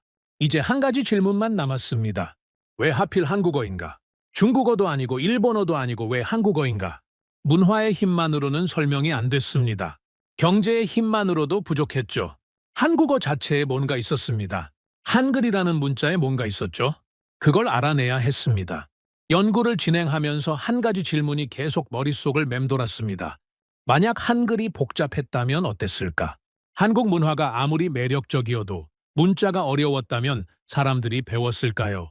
K-팝이 아무리 좋아도 한글을 익히는데 몇 년이 걸렸다면 포기하지 않았을까요? 중국어를 생각해 보십시오. 중국 문화도 매력적입니다. 5천년 역사가 있죠. 음식, 무술, 철학, 중국에 관심을 가진 서양인들이 많습니다. 그런데 중국어를 배우는 사람은 줄어들고 있죠. 왜일까요? 한자 때문입니다. 한자는 수천 개를 외워야 합니다. 신문을 읽으려면 최소 3,000자는 알아야 하죠. 대학 수준의 문해력을 갖추려면 5,000자 이상이 필요합니다. 이걸 익히는데 몇 년이 걸립니다. 대부분의 사람들은 거기서 포기합니다. 관심은 있지만 시간이 없죠. 노력 대비 성과가 너무 느립니다. 그래서 중국 문화는 좋아하지만 중국어는 안 배웁니다. 일본어도 마찬가지입니다. 히라가나와 가타카나는 비교적 쉽죠. 하지만 한자가 문제입니다. 일본어에서도 한자를 2,000자 이상 알아야 합니다. 진입 장벽이 높죠. 그런데 한글은 달랐습니다. 하루면 배울 수 있었습니다. 일주일이면 읽을 수 있었죠. 이 차이가 결정적이었습니다. 저는 학자로서 질문을 던졌습니다. 정말 문화만으로 여기까지 왔을까? K-팝과 드라마의 힘은 인정합니다. 하지만 그것만으로 전 세계적인 언어 확산을 설명할 수 있을까요? 뭔가 더 근본적인 이유가 있지 않을까요? 저는 한글 자체를 연구하기로 했습니다. 솔직히 고백하면 한글에 대해 아는 게 별로 없었습니다. 언어학 개론 시간에 잠깐 다룬 정도였죠. 세종대왕이 만들었다. 과학적인 원리가 있다. 그 정도 지식이었습니다. 32년간 언어를 연구하면서 한글을 진지하게 들여다본 적이 없었습니다. 부끄러운 일이죠. 하지만 사실이었습니다. 서양 학자들 대부분이 그랬습니다. 한글은 관심 밖의 문자였죠. 하지만 이제는 달랐습니다. 한글을 제대로 알아야 했습니다. 저는 한글의 역사부터 조사했습니다. 그리고 첫 번째 충격을 받았습니다. 한글은 창제자가 명확했습니다. 세종대왕, 조선의 네 번째 왕이죠. 1143년에 한글을 만들었습니다. 1146년에 반포했죠. 훈민정음이라는 이름으로요. 이게 왜 충격적이냐고요? 대부분의 문자는 창제자가 없습니다. 라틴 알파벳을 누가 만들었는지 아십니까? 모릅니다. 그리스 문자에서 발전했죠. 그리스 문자는 페니키아 문자에서 왔습니다. 페니키아 문자는 이집트 상형 문자의 영향을 받았죠. 수천 년에 걸쳐 자연스럽게 진화한 겁니다. 한자도 마찬가지입니다. 누가 만들었는지 모르죠. 갑골 문자에서 시작해서 수천 년간 변화했습니다. 창제자가 없습니다. 아랍 문자, 히브리 문자, 인도 문자 다 비슷합니다. 자연 발생적이죠. 누가 언제 만들었는지 정확히 알 수 없습니다. 그런데 한글은 달랐습니다. 창제자가 있었습니다. 세종대왕이죠. 창제 시기가 있었습니다. 1443년이죠. 창제 원리가 있었습니다. 훈민정음 해례본에 다 적혀 있죠. 이런 문자는 인류 역사에서 한글이 유일합니다. 저는 이 사실에 충격을 받았습니다. 32년간 언어학을 연구하면서 이걸 제대로 몰랐다니요.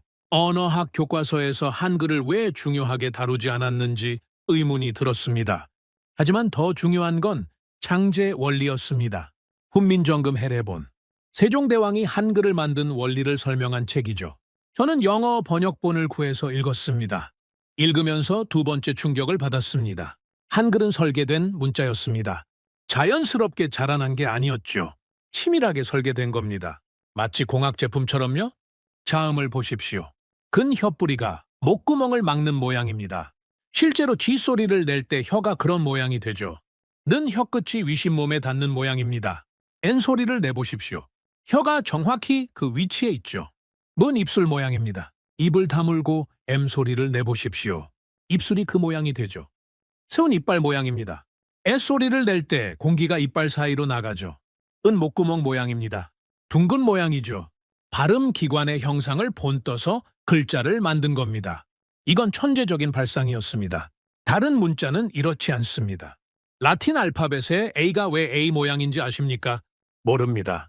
역사적으로 그렇게 된 거죠. 의미가 없습니다. 그런데 한글의 근 왜 기 모양인지 설명할 수 있습니다. 혀뿌리가 목구멍을 막는 모양이니까요. 논리적 이유가 있죠. 모음도 마찬가지였습니다. 우는 하늘을 상징합니다. 둥근 점이죠. 하늘은 둥그니까요. 은은 땅을 상징합니다. 평평한 선이죠. 땅은 평평하니까요. 이는 사람을 상징합니다. 서 있는 선이죠. 사람은 서 있으니까요. 하늘, 땅, 사람. 동양 철학의 삼재 사상이죠. 이 세 요소를 조합해서 모든 모음을 만들었습니다. 아는 사람 옆에 하늘이 있는 모양입니다. 이와 우의 조합이죠. 어는 사람 옆에 하늘이 반대쪽에 있는 모양입니다. 오는 땅 위에 하늘이 있는 모양입니다. 의와 우의 조합이죠. 우는 땅 아래에 하늘이 있는 모양입니다. 모든 모음이 이 원리로 설명됩니다.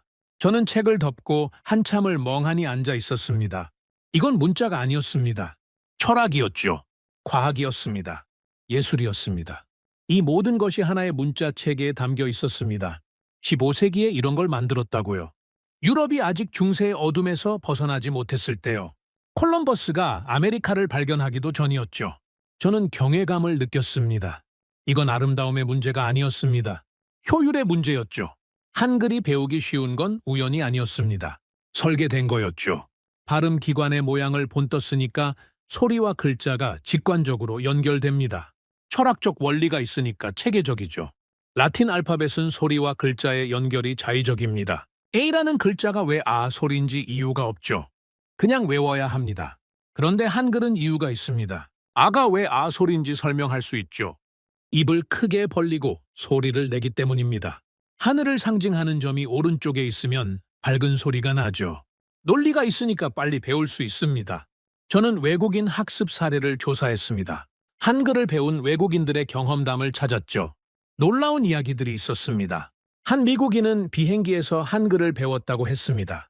서울행 비행기를 탔는데 착륙할 때쯤 한글을 읽을 수 있게 됐다고요. 비행시간이 14시간이었죠. 14시간 만에 새로운 문자를 익힌 겁니다. 한 영국인은 1시간 만에 자기 이름을 한글로 쓸 수 있게 됐다고 했습니다. 처음 본 문자를요?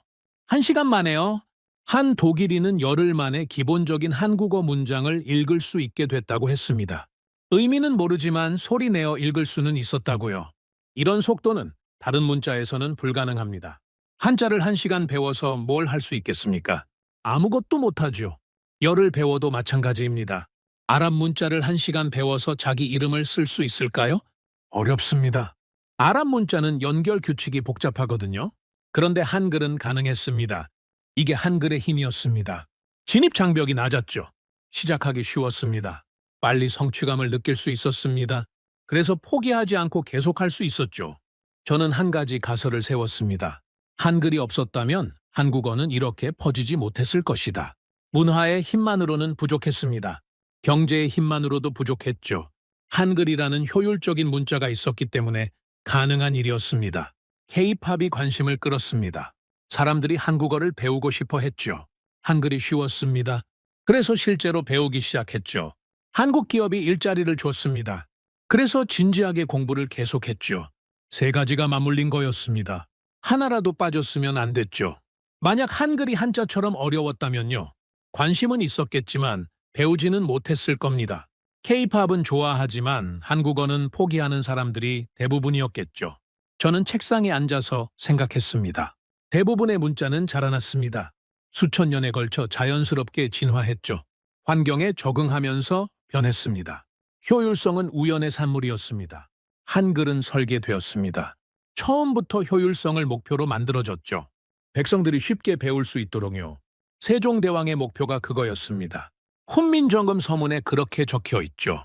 나라의 말이 중국과 달라 한자와 서로 통하지 않으니 어리석은 백성이 말하고자 하는 바가 있어도 끝내 제 뜻을 펴지 못하는 사람이 많다.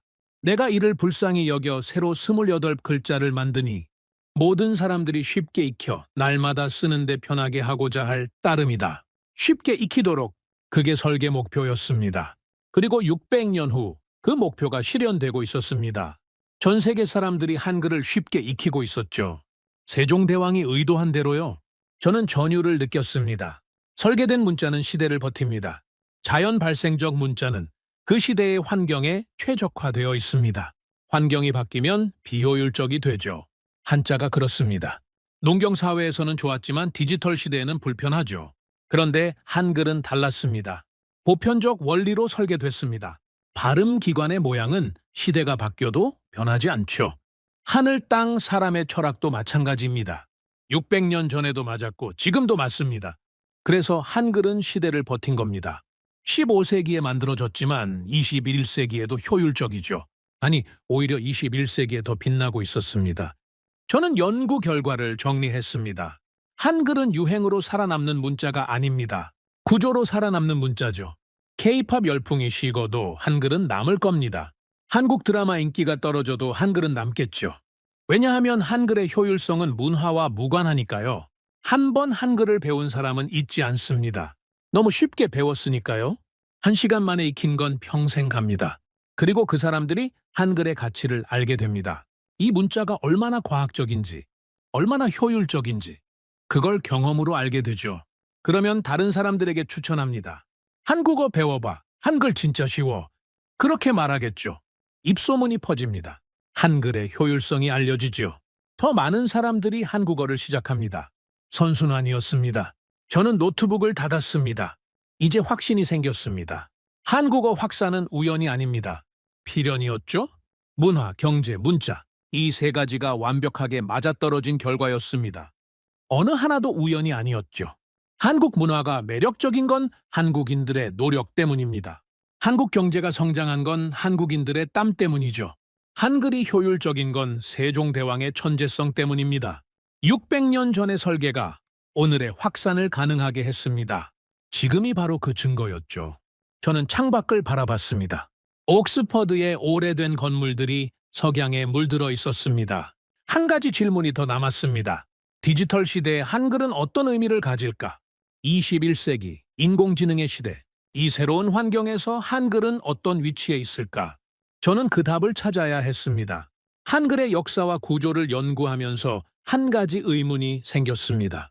600년 전에 만들어진 문자가 왜 지금 폭발하는 걸까? 한글은 1493년에 만들어졌습니다. 세종대왕 시대죠. 그때부터 한국인들은 한글을 써왔습니다. 600년이나 됐죠. 그런데 왜 하필 지금일까요? 왜 21세기에 갑자기 전 세계로 퍼지는 걸까요? 600년간 한반도 안에만 있던 문자가 왜 지금 세계로 나가는 걸까요? K-팝 때문이라고요? 한국 드라마 때문이라고요? 그것만으로는 설명이 안 됐습니다. 한국 문화가 매력적인 건 맞습니다. 하지만 문화의 힘만으로 언어가 퍼지지는 않죠. 역사적으로 그런 사례가 없습니다. 언어가 퍼지려면 문화 이상의 무언가가 필요합니다. 저는 다른 각도에서 접근하기로 했습니다. 21세기의 특징이 뭘까? 이전 시대와 뭐가 다를까? 답은 명확했습니다. 디지털이었죠. 컴퓨터, 스마트폰, 인터넷. 인류의 의사소통 방식이 완전히 바뀌었습니다. 손으로 글을 쓰던 시대가 끝났죠. 이제는 키보드로 입력합니다. 화면으로 읽습니다. 이 변화가 언어에 어떤 영향을 미쳤을까? 저는 문자 입력 방식을 비교해 보기로 했습니다. 먼저 중국어를 봤습니다. 중국어를 컴퓨터에 입력하려면 어떻게 해야 할까요? 한자는 수천 개입니다. 키보드에 다 넣을 수가 없죠. 그래서 우회 방식을 씁니다. 변금 입력이라고 합니다. 먼저 발음을 로마자로 씁니다. 예를 들어 중국을 뜻하는 중국어를 입력하려면 총구어라고 치죠. 그러면 화면에 후보 한자들이 뜹니다. 거기서 원하는 글자를 선택합니다. 발음 입력, 변환, 선택. 3단계가 필요합니다. 시간이 걸리죠. 한 글자 입력하는데 여러 번 클릭해야 합니다. 동음이어가 많아서 잘못 선택하기도 쉽죠. 비효율적입니다. 일본어도 비슷했습니다. 일본어는 히라가나, 가타카나, 한자를 섞었습니다. 입력할 때는 먼저 히라가나로 치죠. 그러면 시스템이 한자로 변환해 줍니다. 역시 선택 과정이 필요합니다. 발음 입력, 변환, 선택. 중국어와 같은 구조죠. 영어는 어떨까요? 영어는 입력하면 바로 완성됩니다. 알파벳을 치면 그게 그대로 글자가 되죠. 변환 과정이 없습니다. 효율적이죠. 그런데 한글은요. 한글은 영어와 같았습니다. 아니, 영어보다 나았죠. 한글을 입력하면 즉시 완성됩니다. 글치고 알을 치면 가가 됩니다. 변환이 필요 없죠. 선택도 필요 없습니다. 입력 즉시 글자가 완성됩니다. 그리고 한글에는 영어에 없는 장점이 있었습니다. 자모 조합이었죠. 한글은 자음과 모음을 조합해서 글자를 만듭니다. 스봄이 4개의 기본 자모로 1만 개 이상의 글자를 만들 수 있죠. 키보드에 24개만 있으면 됩니다. 중국어는 수천 개의 한자가 필요합니다. 키보드로 직접 입력이 불가능하죠. 영어는 26개의 알파벳이 필요합니다. 한글과 비슷하죠. 하지만 영어는 한 글자가 한 소리가 아닙니다. 같은 글자가 다른 소리를 내죠. 애가 A가 되기도 하고 애가 되기도 합니다. 불규칙합니다. 한글은 다릅니다. 한 글자가 한 소리입니다. 근 항상 기 소리죠. 아는 항상 아 소리입니다. 규칙적입니다. 이 규칙성이 디지털 시대에 엄청난 장점이 됐습니다. 저는 음성 인식 기술을 조사했습니다. 시리, 알렉사, 구글 어시스턴트. 음성으로 명령을 내리는 기술이죠. 이 기술의 핵심은 말소리를 문자로 바꾸는 겁니다. 음성 인식이죠. 음성 인식의 정확도는 언어마다 다릅니다. 영어 음성 인식은 정확도가 높은 편입니다. 하지만 완벽하지는 않죠. 영어는 발음과 철자가 다른 경우가 많거든요. 같은 철자가 다르게 발음되죠. 시스템이 혼란스러워합니다. 중국어는 더 어렵습니다. 성조가 있거든요. 같은 발음이라도 높낮이에 따라 다른 의미가 됩니다. 기계가 성조를 정확히 인식하기 어렵죠. 일본어도 어렵습니다. 동음이어가 너무 많거든요. 같은 발음인데 다른 의미인 단어가 수두룩하죠. 문맥을 이해해야 정확히 변환할 수 있습니다. 그런데 한국어는 달랐습니다. 한글은 소리와 글자가 1대1로 대응합니다. 들리는 대로 쓰면 됩니다. 기계 입장에서 가장 처리하기 쉬운 구조죠. 저는 음성인식 정확도 데이터를 찾아봤습니다. 놀라운 결과가 나왔습니다. 한국어 음성인식 정확도가 다른 주요 언어들보다 높았습니다. 영어보다 높았죠. 중국어나 일본어는 말할 것도 없었습니다. 왜일까요? 한글의 구조 때문이었습니다.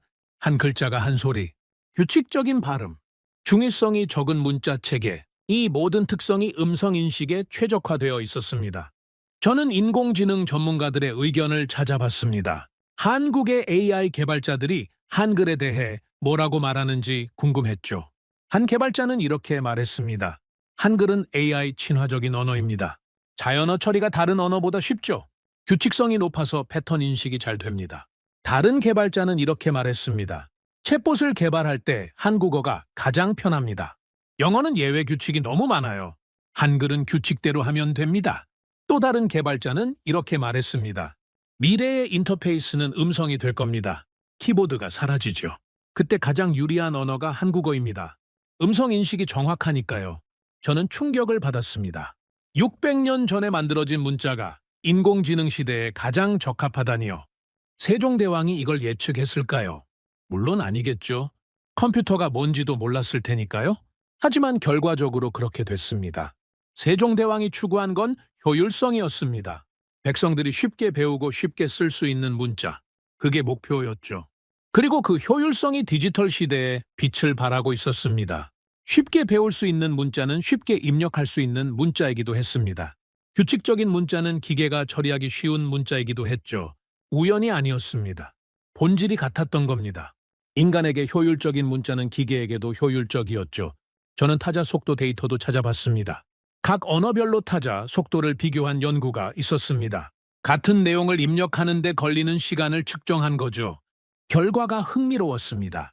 한글 타자가 가장 빨랐습니다. 영어보다 빨랐죠. 중국어나 일본어는 비교도 안 됐습니다. 왜일까요? 한글은 변환 과정이 없으니까요. 입력 즉시 완성됩니다. 선택할 필요가 없죠. 그래서 빠릅니다. 중국어는 변환하고 선택해야 합니다. 시간이 걸리죠. 영어는 변환은 필요 없지만 철자가 복잡합니다. 단어마다 철자를 외워야 하죠. 한글은 소리 나는 대로 쓰면 됩니다. 디지털 시대는 속도의 시대입니다. 빠른 게 이깁니다. 느린 건 도태되죠. 문자도 마찬가지입니다. 디지털 시대는 느린 문자를 버립니다. 한자는 느립니다. 입력하는 데 시간이 걸리죠. 변환하고 선택해야 합니다. 디지털 환경에서 분리합니다. 한글은 빠릅니다. 즉시 완성되죠.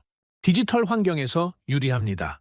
저는 한글의 미래가 보이기 시작했습니다. 인공지능 시대, 음성 인터페이스 시대, 그 시대의 한글은 더욱 빛날 겁니다. 컴퓨터와 대화하는 시대가 오면 한국어가 가장 정확하게 인식될 겁니다.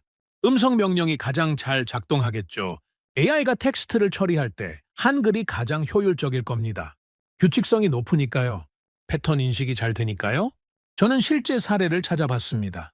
한글이 다른 언어권에서 채택된 사례가 있는지 궁금했죠. 그리고 찾았습니다. 찌아찌아족 사례였습니다. 인도네시아 술라웨시 섬에 찌아찌아족이라는 소수 민족이 있습니다. 인구는 약 8만 명이죠. 그들에게는 고유 언어가 있었지만 문자가 없었습니다. 수천 년간 문자 없이 살아온 거죠. 구전으로만 언어를 전승했습니다. 그런데 2009년에 역사적인 일이 벌어졌습니다. 찌아찌아족이 한글을 공식 문자로 채택한 겁니다. 라틴 알파벳도 아니고 아랍 문자도 아니고 한글을요. 왜였을까요? 저는 관련 자료를 찾아봤습니다. 찌아찌아 언어에는 특이한 발음이 많았습니다. 라틴 알파벳으로 표기하기 어려운 소리들이었죠. 아랍 문자로도 힘들었습니다. 그런데 한글은 가능했습니다. 한글은 소리를 정확하게 표기할 수 있습니다. 발음 기관의 모양을 본떠 만들었으니까요. 어떤 소리든 표현할 수 있죠. 찌아찌아족의 특이한 발음도 한글로 표기할 수 있었습니다. 그리고 배우기 쉬웠습니다. 문자가 없던 민족이 몇 주 만에 읽고 쓰기를 배웠죠. 이건 실험이 아니었습니다. 실전이었습니다. 한글이 한국어가 아닌 다른 언어를 표기하는 데 쓰인 거죠. 그것도 성공적으로요. 저는 이 사례의 의미를 생각했습니다. 한글은 한국어만을 위한 문자가 아니었습니다. 모든 언어를 표기할 수 있는 문자였죠. 범용 문자였습니다. 라틴 알파벳도 범용 문자로 쓰입니다.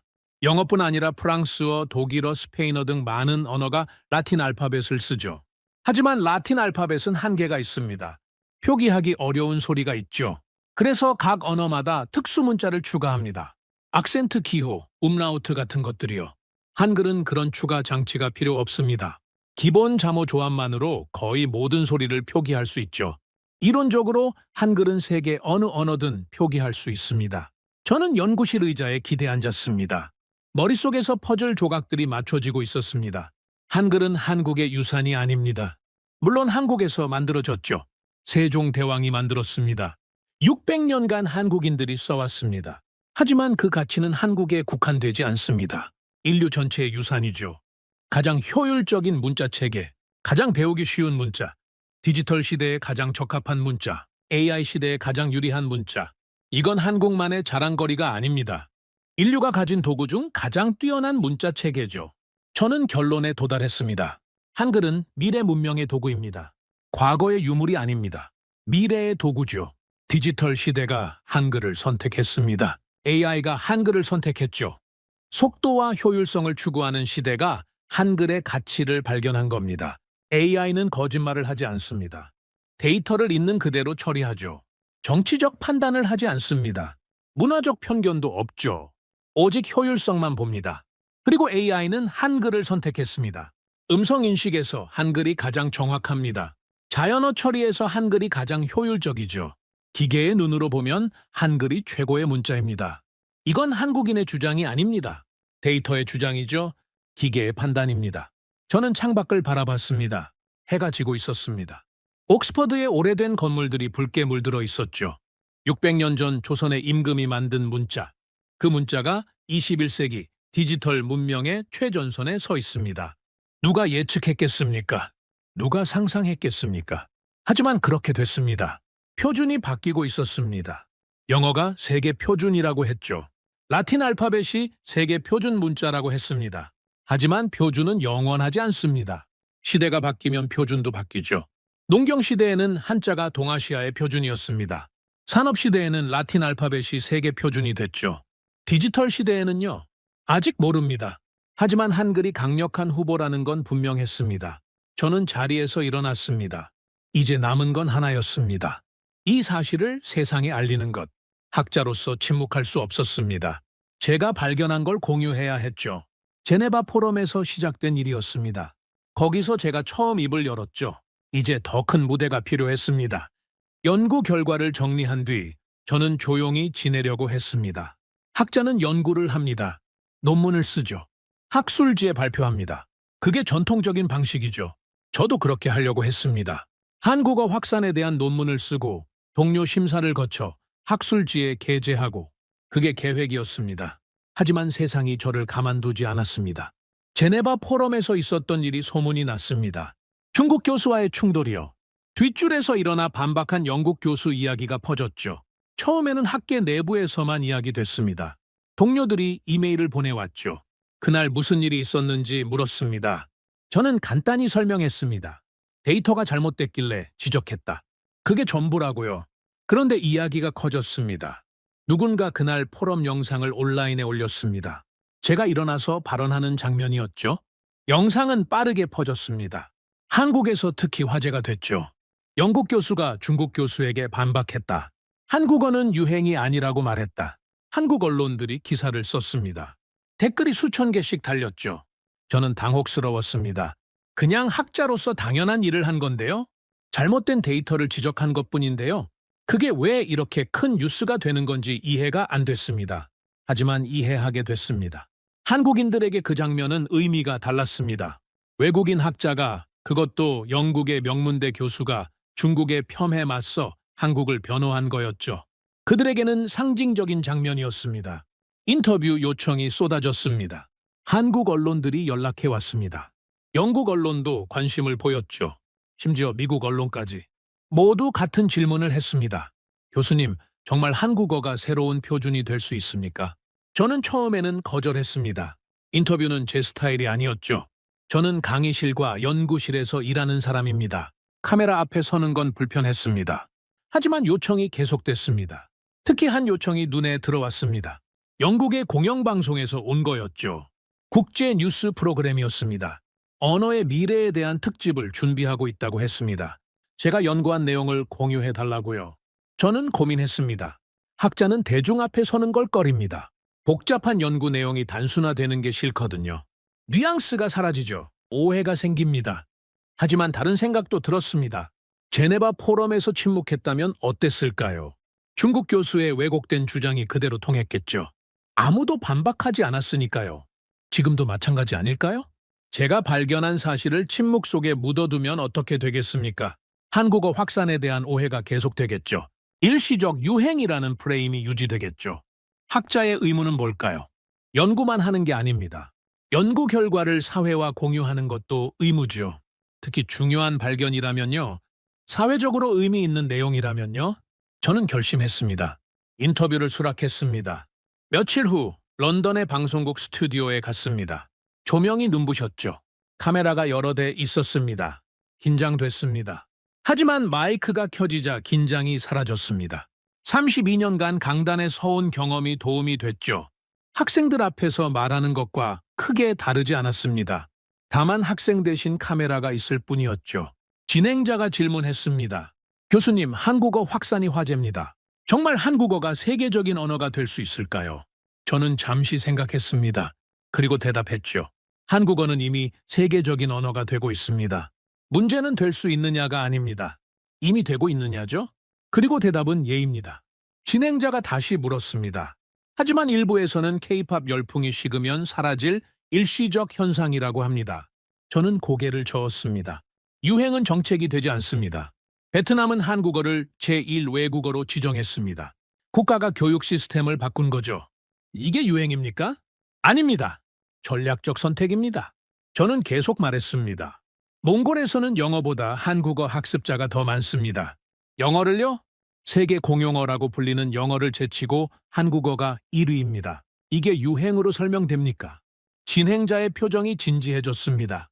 그렇다면 왜 하필 한국어일까요? 중국어나 일본어가 아니라요? 저는 이 질문을 기다리고 있었습니다. 세 가지 이유가 있습니다. 첫째, 문화의 힘입니다.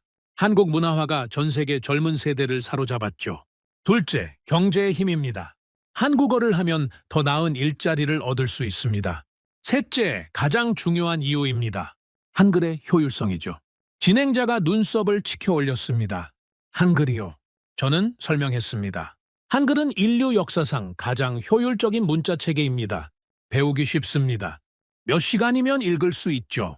디지털 시대에 완벽히 적합합니다. 입력 속도가 빠르고 음성 인식 정확도가 높습니다. 600년 전에 만들어진 문자가 21세기 기술 환경에 최적화되어 있는 겁니다. 인터뷰는 30분간 계속됐습니다. 저는 연구한 내용을 최대한 정확하게 전달하려고 노력했죠. 방송이 나간 뒤 반응이 폭발했습니다. 저는 그날 밤 잠을 잘 수 없었습니다. 이메일이 쏟아졌거든요. 전 세계에서 연락이 왔습니다. 학자들, 기자들, 일반인들 모두 제 인터뷰를 보고 연락한 거였죠. 찬반이 갈렸습니다. 지지하는 사람들이 있었습니다. 드디어 누군가 진실을 말했다. 한글의 가치가 인정받았다. 그런 반응들이었죠. 비판하는 사람들도 있었습니다. 과장이다. 영어의 지위는 흔들리지 않는다. 한국어가 세계어가 된다는 건 망상이다. 그런 반응들이었죠. 저는 비판을 예상했습니다. 학계에서는 새로운 주장에 대한 비판이 당연하니까요. 건강한 토론이죠. 하지만 비판의 성격이 점점 달라졌습니다.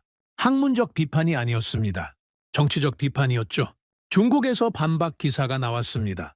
영국 교수의 친한 발언은 정치적 의도가 있다.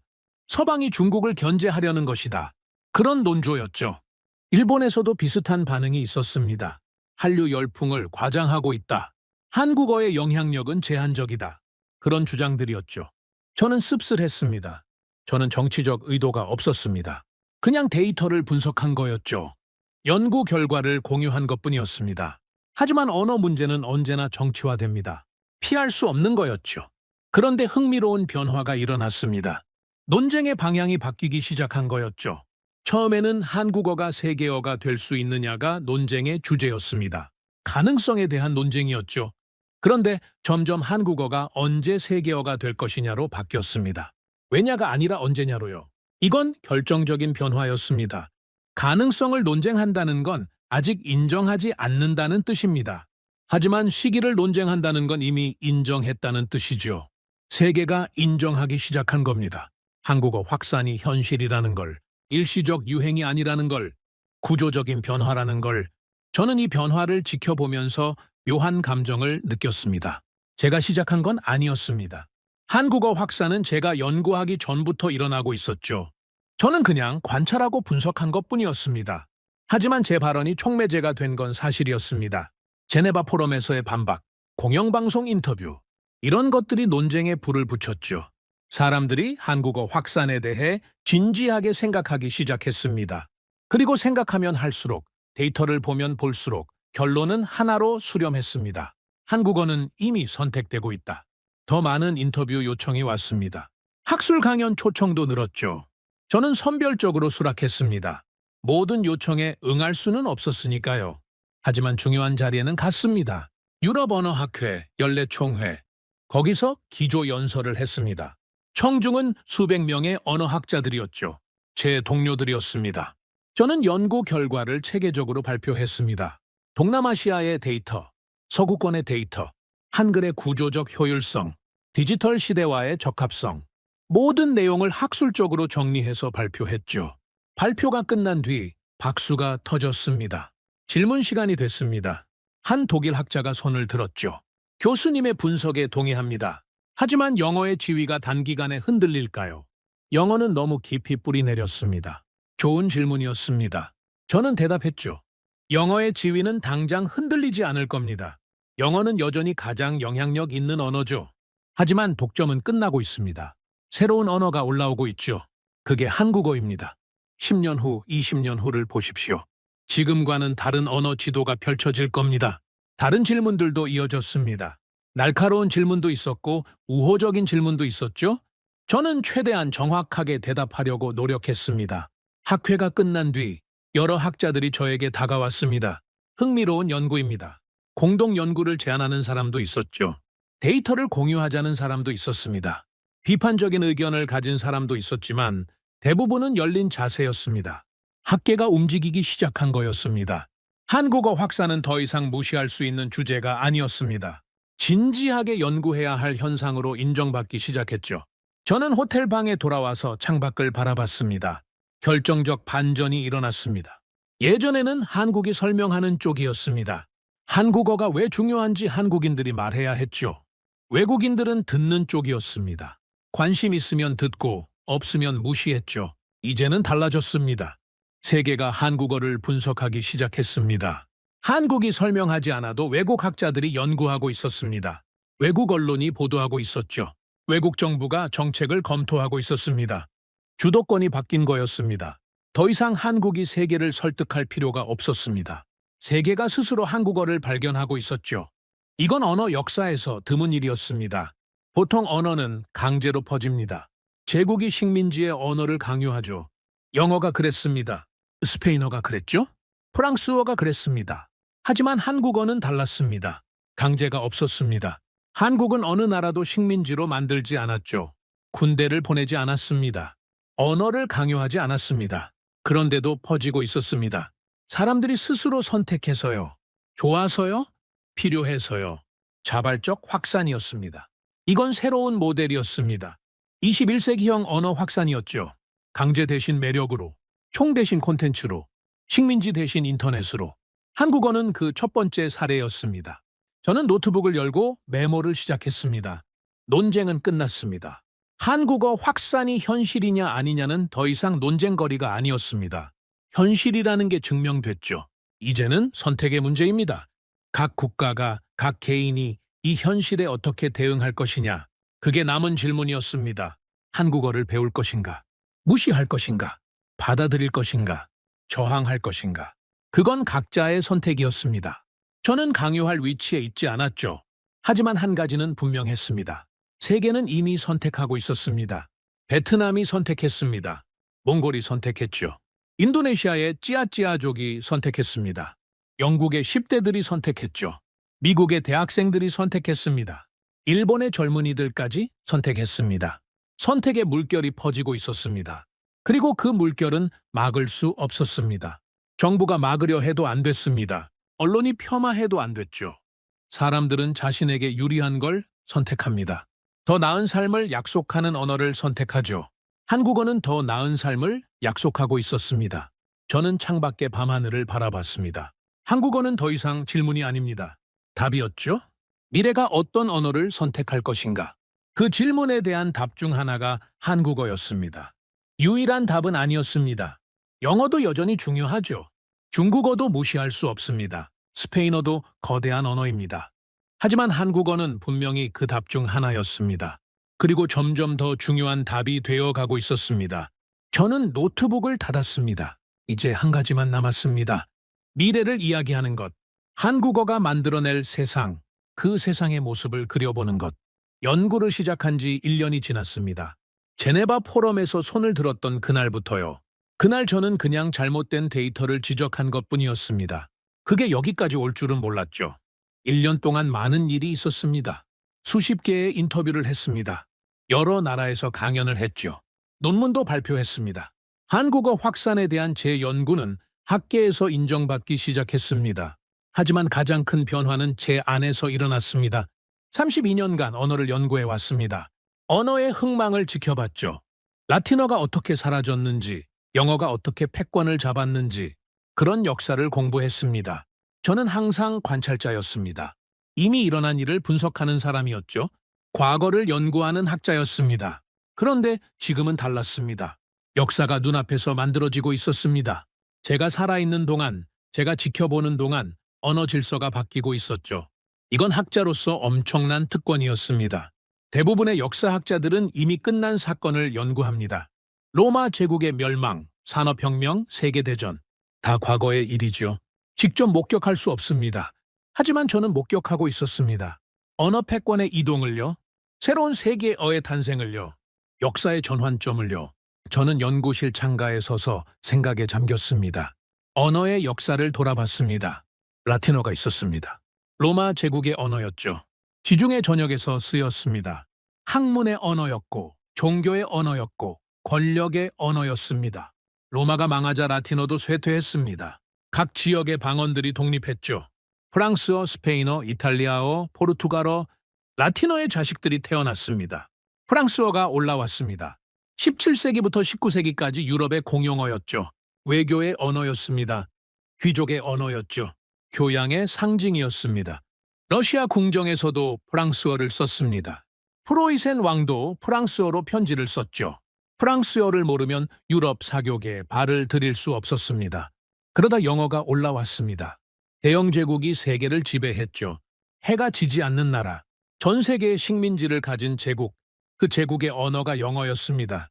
제국이 무너진 뒤에도 영어는 살아남았습니다. 미국이 패권을 이어받았거든요. 세계 최강국의 언어, 경제의 언어, 기술의 언어, 인터넷의 언어. 영어는 20세기의 지배자였습니다. 저는 이 역사를 공부하면서 하나의 패턴을 발견했습니다. 언어는 힘을 따라갑니다. 로마가 강할 때 라틴어가 퍼졌습니다. 프랑스가 강할 때 프랑스어가 퍼졌죠. 영국과 미국이 강할 때 영어가 퍼졌습니다. 단순한 원리였습니다. 권력이 있는 곳에 언어가 있다.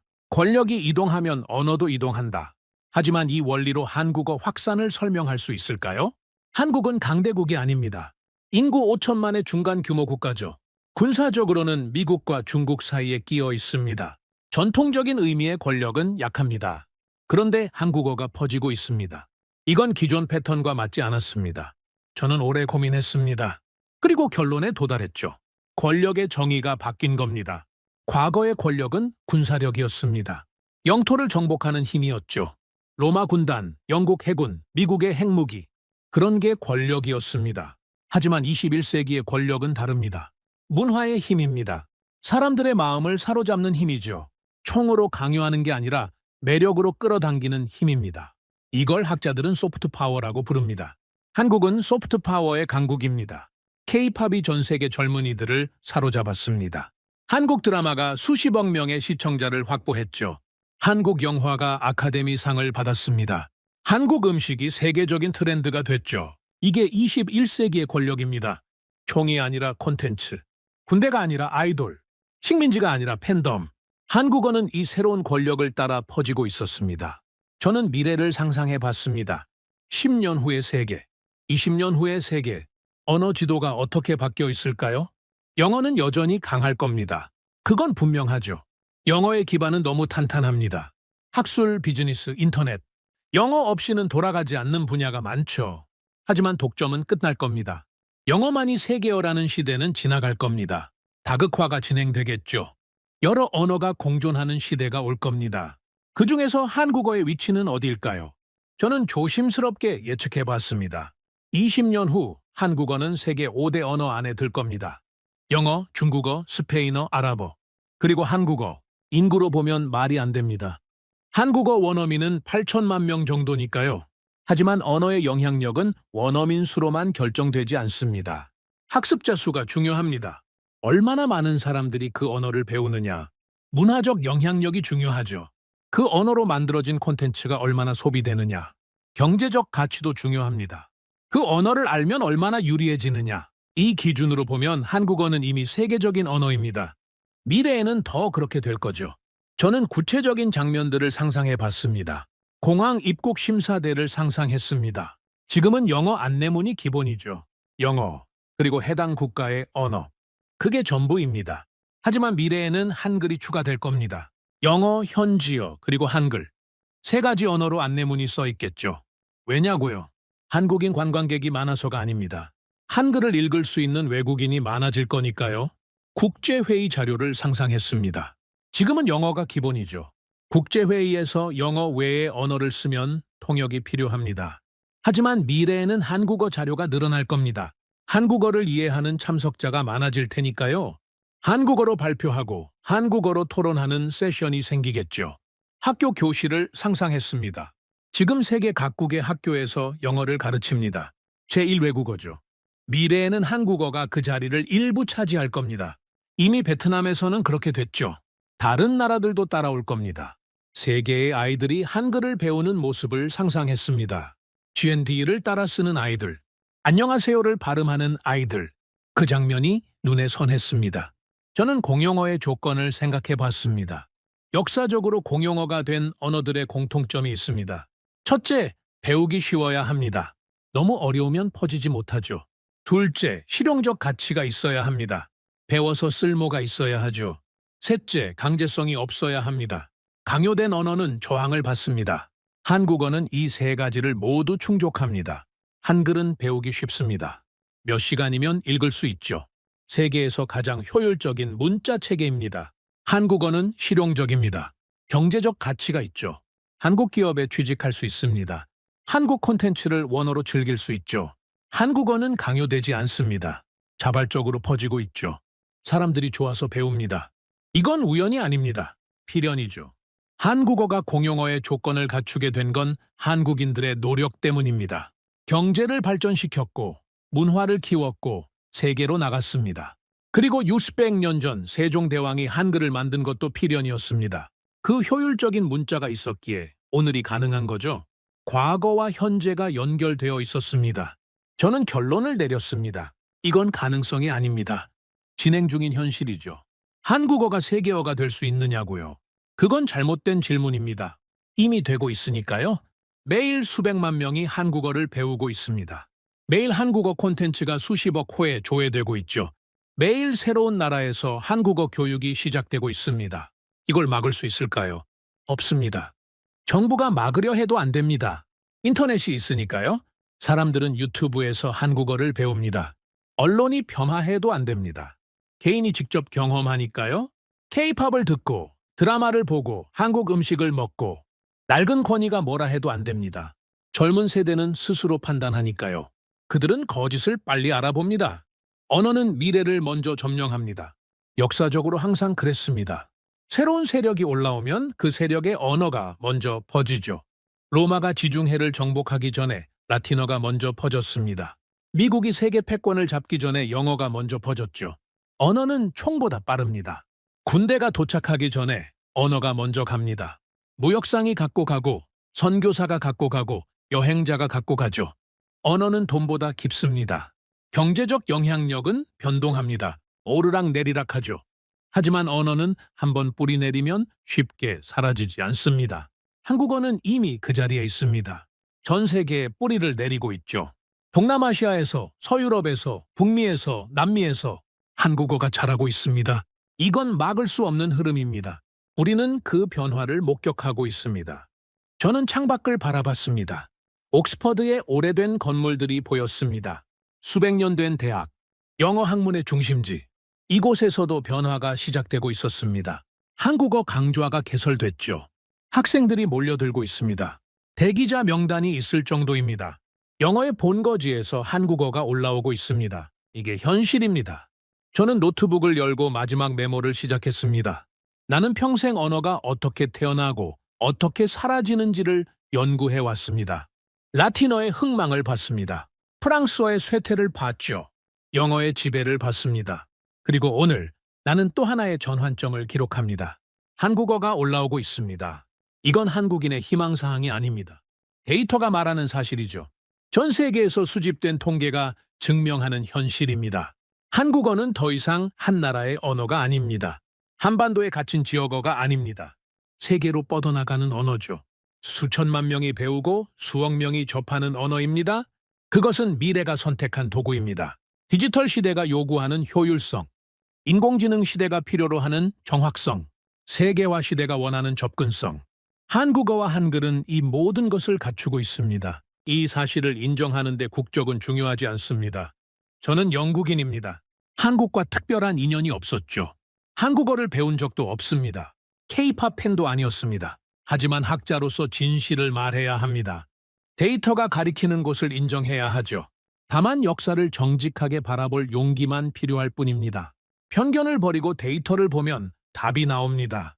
낡은 고정관념을 버리고 현실을 보면 보입니다. 한국어는 올라오고 있습니다. 이건 예측이 아닙니다. 이미 일어나고 있는 일입니다. 저는 노트북을 닫았습니다. 창밖으로 해가 지고 있었습니다. 옥스퍼드의 하늘이 붉게 물들어 있었죠. 32년간의 연구 인생에서 이렇게 확신을 가진 적이 없었습니다. 언어의 역사에서 새로운 장이 열리고 있습니다.